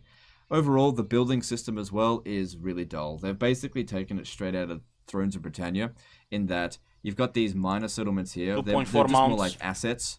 At least they've got garrisons here now, and pretty significant ones as well. And the siege battles that you have there are reasonable. So 10 weeks every so you turn. can actually defend them in this game. It's not just a case of, you know, walking over to all the minor settlements and just taking them as you see fit. And you get all the build slots from upgrading the main chain. These here don't get any customization. If it's a farm, it'll always remain a farm. There's some situations where you can have, like, at the end of the chain, there's 2 variations, but there's very minor difference between them. All the real customization happens at the major settlement. Now, it comes down from being at level 1, you get 1 build slot, all the way to tier 10 with 6 build slots. Now, in Thrones of Britannia, they had 5 build slots. So it's a little bit more expansive than that. But if we have a look at the overall build tree, it's really simplistic. It's mostly just about stacking buffs on one another. You don't really build barracks, so it's like Thrones of Britannia as well. Your troops are available from any region. It's just that these will, like, give you reduced recruitment costs in certain provinces, or they're needed to research certain technologies, but they don't function like a barracks in the same way as it did in previous Total Wars, which I don't really like. And we'll get onto the recruitment system a little bit later on. But overall, I just think that the building system I'm is sick really of Warhammer 2 right now. I didn't really become very excited looking at this. It's just overly simplistic. Alright, so over here I want to talk about the reform tree. This is the technology for Total War 3 Kingdoms. It looks pretty messy at a glance, right? It's very pretty, but it's very messy. And I would have preferred it to just be a little bit more organized. Now, the way it works is a whole bunch of different branches. The only thing and that's... you can complete a branch. There's only like 4 items. It's interesting to me branch. right now. Some of them only have like 1 or 2. And that's fine. But like I said, it is very messy. And you get one every 5 turns. And there's no way to augment that. There's no ancillary that you get, or no trait that you can get that's like plus 5% reform rate. Every faction reforms at the exact same rate. So you'll never ever be more or less technologically advanced than anyone else. All you can simply be is differently specialized. So everybody will finish the tech tree at the exact same time.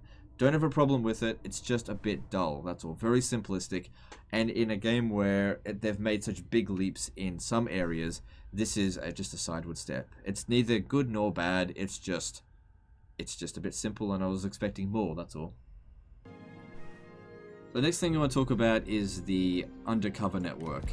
And I gotta admit, I really haven't enjoyed my time utilizing this mechanic, and I would just prefer it actually just to be removed from the game. It's very rare that you'll actually hear me say something like that. I'm usually for more mechanics over fewer, but I just think that this is a boring mechanic, and it relies very heavily on RNG, and I just haven't enjoyed it. So the basic gist of it, how it works, is that you select a candidate or someone from your ranks, and you send them off to be a spy. The higher the rank, the better they are, sort of thing. And they accumulate cover and undercover network over time, and the more you couldn't use that as a currency to do certain actions. But there's a pretty good chance that he'll get discovered and get executed. And getting your spy discovered and executed is probably a good way to make an enemy out of somebody, and getting declared war on where previously you may not have. Of course, if you can get lucky and they manage to accumulate enough and actually, you know, by some Come on, random Booker, that's a chance little bit manage to become extreme. a general, or even more so, the faction leader, then you can do certain actions to Can't manipulate them, ban but people for I that. didn't get to the point in doing that in my campaign, and I think it'd be very rare Time in out. any particular campaign Sure. that would actually happen. Permanent ban is a little bit extreme for I that, guess man. it's a case of when it comes down to the spy, you really can't trust my review alone, and you're going to need to collate a whole bunch of reviews. Problem is, Booker, they're gonna come complain to me. The undercover Then I get is the actually headaches. good, because I feel like it's something that you're gonna have to play multiple campaigns, actively utilizing it. So to get bets full like this should not be experience on it, because done it in seems the like first there's a lot of place. things that could potentially happen, but it's based off random luck chance, and I don't have 7 months to bloody, you know, check this out before doing the review. Another thing in terms of spies is that I do prefer the old system. I thought the old system was fine. It was just unbalanced, that's all. In where you recruit a spy and then you send it off into enemy territory to do certain actions, and I thought that was fine. Now, what I would often do with the spies is basically have it remove the fog of war for me, because one thing that is a really big risk, especially on legendary difficulty, and this is a case of hamstringing the player as opposed to actual real difficulty, is that the AI doesn't see fog of war, so it can see everything that you're doing unless you're in ambush stance. So if you want to send an army in here, let's just say there's 2 armies right there. You use up all of your movement range, and then oops, suddenly there they are in the distance, right? But I can't really move any further back. And over the next turn, both of them attack you and wipe out your army because you outpowered. And there was no possible way for you to prepare for that.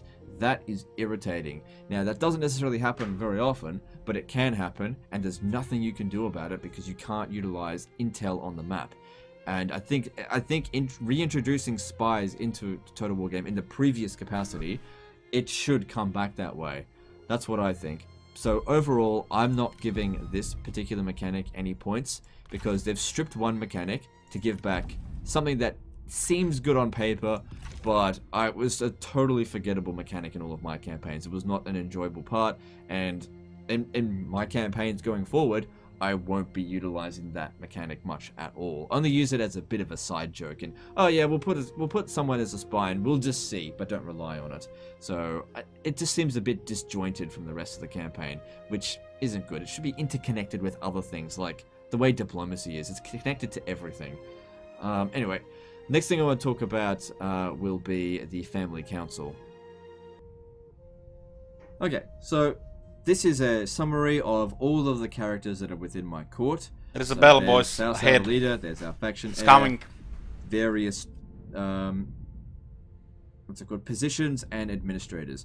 Now, I don't think it's that urgent at all to put people in certain positions, because when you do that, it increases their upkeep cost by a significant margin. Like, I'm pretty sure her as a chancellor, it increased her upkeep cost by like 250 or 350. Now, she increases income from peasantry by 15%. And it's a good way to make sure they're satisfied. But you run the risk of a civil war, which I haven't had.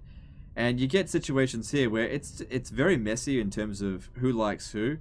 Trying to get them all to like each other is a real pain in the ass. Like, no one's particularly happy, nor are they particularly unhappy either. So it's a bit confusing, and as I've said, you could potentially remove all of these from the campaign, from their positions, and it just wouldn't really be that much of a problem, because there's things on the campaign map that'll increase satisfaction. So, for example, this Pencheng Temple here, owning this, and I don't know how many of them there are along the map, but this is just one example. It increases plus 10 satisfaction faction wide, and that's really cool. And that made me not really need to worry too much about these positions. So I don't know, like, I'm mixed thoughts about it. It's cool to have the positions, but I don't know, at the same time they don't do much. And you've got this as well, and you can invoke council, right? And it gives you missions based on watching the first 25 minutes of this review. This doesn't look like Total War at all. There. And most of those, what the hell is this shit? Most of those, like, where bells? It's okay. Like, it'll give you 5 turns of where the formations, where the arrows flying. Where's the cavalry charge? Like, they're really what the fuck is this shit? But given the amount that you pay them, is it really worth it? I don't know. It just seems a bit like time wasting, really. So I would say it's not a bad mechanic. It just doesn't have much impact. Then there's also the family tree. The family tree is pretty easy to read. It's good. It's a family tree. This is the problem when they add the region trading back into the game. You no longer need to do balance. You just do diplomacy. By this region, by that region, and now you have food as well. It's not gold just click, click, click, click, click, click. Buy the regions, diplomacy. Click, click, click, click. Balance. What balance? Maybe just a couple of battles on the campaign, right? There's still lots of battles. Here, that this here is his distant cousin, and that's his wife, and he's got 6 sons, I think. I don't know if any of them are daughters, to be honest. I think they're all sons. Yeah, I think they are. I'm pretty sure he could have daughters, and if you get a daughter, you can either, they can still be a general, or you can marry them off. And you know, you can do various things here, marry them off. It's a functional family tree. It's not bad at all. No complaints. And then there's here where there's a giant mess of characters, relations, and to be What the fuck is this shit? I see this and I get a headache. Oh man, it's coming. What the fuck is this shit? They put this? How much time and effort did they put to making shit like this? To be honest, as soon as I looked at this, I was like, oh, I ain't looking at this. So, and then I just turned it off and I never came back to it. Because it's like ticks and minuses, all this stuff all over the place. So, I just... information that it's actually there. But I think a lot of people will look at this and be like, information overload. I guess when it comes to the relations as well, it's like, I've had bad... like, if I go to one of my armies... I can't believe they put shit like that in the game. Together for ages, and this guy here dislikes both of them, right? And he's still 100% satisfaction. The population is growing. So it just didn't matter. And like, yeah, he hates the people wasting time and effort on the parts of the game that nobody's gonna use. Sounds familiar. It might just be because I haven't played long enough in the campaign, but this in both of my legendary campaigns. I've had people who are, you know, not all ticks. Another thing to consider as well is that they're like Cao Cao and Johnny Dunn here. They were together in their army, right? And they were like oath sworn, and then all of a sudden one of Cao Cao's traits changed, and then he suddenly hate each other, right? And it just seemed random, and they were they never lost a single battle together, and they were oath sworn, and all of a sudden they were rivals. And Legend of Total War here, and today I'd like to welcome you guys to my Total War 3 Kingdoms review. Now this review, I've had people who are, you know, not all ticks. Another thing to consider as well is that, like, character, and it just seemed random, and they were they never lost a single battle together, and they were oath sworn, and all of a sudden they were rivals, and I didn't do anything to influence it at all. Can you do any like character actions? Like, can you say, you know, give this person a gift? I mean, you can give him a promotion, but that just increases his satisfaction. That doesn't actually do anything. There's no actual actions that we can do. It just tells you what it is. What it's based on is the random traits that they accumulate over time. And you can see here, it's like, commends perceptiveness, commends flexibility, resents... What the... I'm just not interested in this right now. This all looks boring. Just all looks boring. Am I going to buy 3 Kingdoms? I bought it in like February.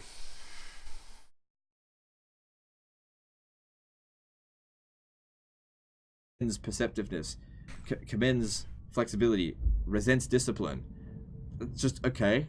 It's like rock paper scissors. Rock paper scissors. Just loads and loads of rock paper scissors. Shit's so ugly. Eventually, you're gonna get some bad combinations. What are those guys? Tick, tick, tick, cross, cross, cross. It's a bit weird, and there's not much you can do about it. So I didn't really enjoy just basically watching these guys unfold. You get the factions, the DLCs together side by side. Pre-purchase. It just felt weird. Next thing I want to talk about is the army recruit system. So click on a city, raise an army, and then there's 5 different generals to choose from. And it's color coordinated. You got green, purple, red, blue, yellow. So let's pick 3 different generals here. And of course you can see that some have the cross, some have the tick. You should try to utilize getting the ones that are actually going to be positive. Yeah, don't spare me. Thank you for 8 months. Because that means that they've got friendships within the army, and they may develop friendships or hatreds as the battle as the campaign continues. And they come with automatic retinue. Now, the recruitment system is so that all the basic units are available to everyone, but once you start getting more advanced units, they're limited based on rank and type. So as this guy ranks up, he'll get access to higher tier blue tier units, so like missile units, and he has his unique unit, which is artillery.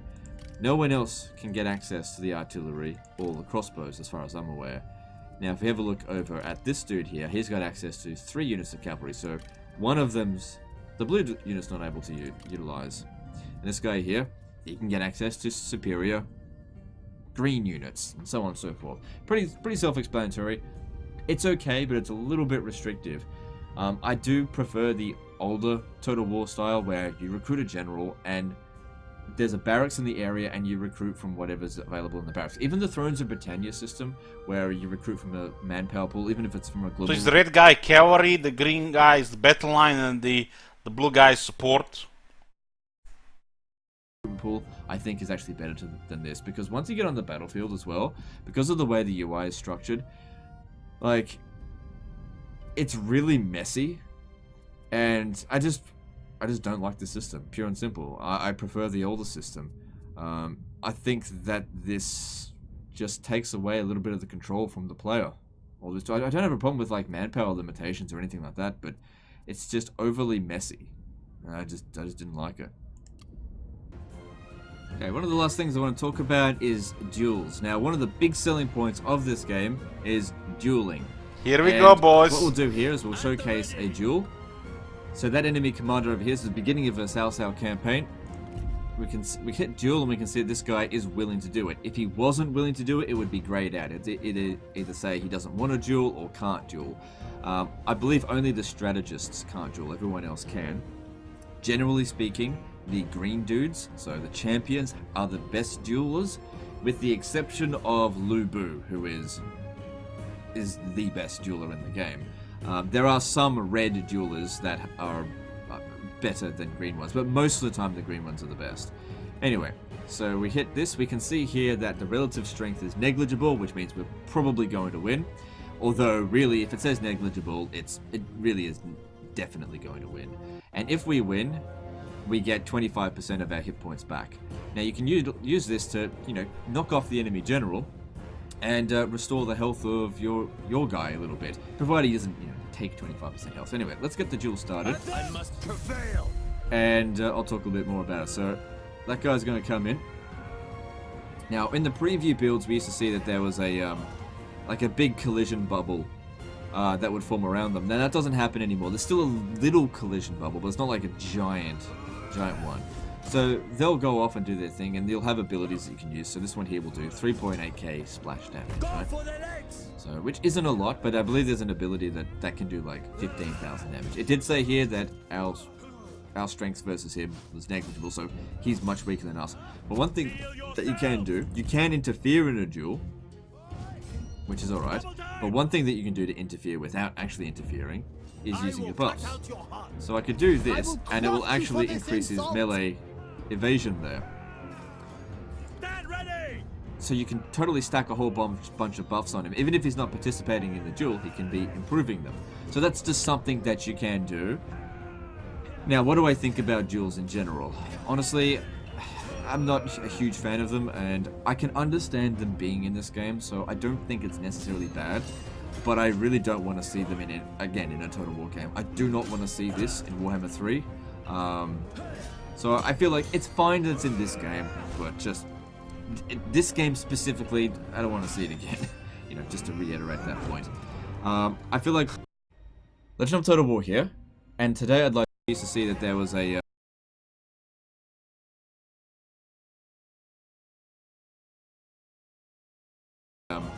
like a big collision them being in this game, so I don't think it's necessarily bad, but I really don't want to see them in it again in a Total War game. I do not want to see this in Warhammer 3. So I feel like it's fine that it's in this game, but just this game specifically, I don't want to see it again. You know, just to reiterate that point. Basically, like if you're a guy, you know your guy gonna win, you're gonna go duel, and the AI will always accept. It does make battles. If you know your guy can't win, you're not gonna go duel. Always makes a bad What is the purpose of this again? On the times where the AI will actually have a better duelist than you, you can simply tell your guy, just don't duel him, right? And even if the AI have really shit duelers and you've got really good ones, they'll still risk it. They'll risk their general's life. They'll definitely not accept. I mean, we absolutely slaughtered him. And that just makes this battle here super easy. And he's at full strength right there. So it's okay. I don't love the mechanic though. Now there is another thing here while we're in the battle that I want to talk about. Epic cinematic duels. Conceding defeat. Well, go play For Honor or some shit on epic cinematic duels. This on legendary difficulty should not be there. Okay. I don't mind if it's there on all other difficulties, but rematch should not be available on legendary difficulty. Okay, it completely defeats the purpose of being on legendary difficulty. This needs to be grayed out for on legendary difficulty, I think. So hold on, you lose the battle, and you can click rematch to fight again. Really weird, because part of legendary difficulty is like whatever happens, happens. You just can't re-roll. This is so gamey. Again. It just, like I said, defeats the purpose of it. So in summary, how do I feel about Total War 3 Kingdoms? Overall, I do like the game. I think it's been a good addition to the Total War franchise, and I've enjoyed it. Is it a Total War game for you? Hard to say. It depends if any of the mechanics that I've mentioned that I like or dislike appeal to you. Obviously, I don't think it's a perfect Total War game, nor do I think it's the best Total War game ever released. I do think it's a really solid release that has pretty good performance. It runs very well on my computer, at least. And this is all on the highest graphical settings and on extreme unit scale. That was cringy, Krunen, cringy. Do you notice my cringy? After 70 hours of playing it, which I'm frustrated right now. But I do think that there's some improvements that need to be made in campaign I want to go take Hexotl and get some more of the champions to double damage. Battles. I think the AI is fine, but there's just not that much going on with the battles. After you've fought a few battles, they all start to feel the same. And as I've mentioned before, duels just after you've fought is fine, but there's just not that much going on with the battles. After you've fought a few battles, they all start to feel the same. And as I've mentioned before, duels just a few battles, but there's just not that much going on with the battles. After you've fought a few battles, they all start to feel the same. And as I've mentioned before, duels the AI is fine, but here we go, boys. Not that much going on with the battles. After you've fought a few battles, here we go. They all start to feel the same. And as I haven't even played a game and it feels like that. I just don't fine, but there's just not that much going on with the battles. After you've fought a few battles, they all start to feel the same. And as I've mentioned before, duels I just don't feel anything towards it. I'm very apathetic. To me, it just seems like an easy way to get ahead in a battle. If I've got the advantage, and if I don't have the advantage, then I just don't let the enemy have the duel. It seems a bit too simple to me. And watching the duels, it looks cool for like one or two of them, but it just doesn't really do it for me. But like I said, overall, a good Total War game, 78 out of 100, and I hope that helps you make your decision on whether or not. 78 out of 100, huh? Well, sounds about right. Sounds about right. Definitely looks like a 7 out of 10.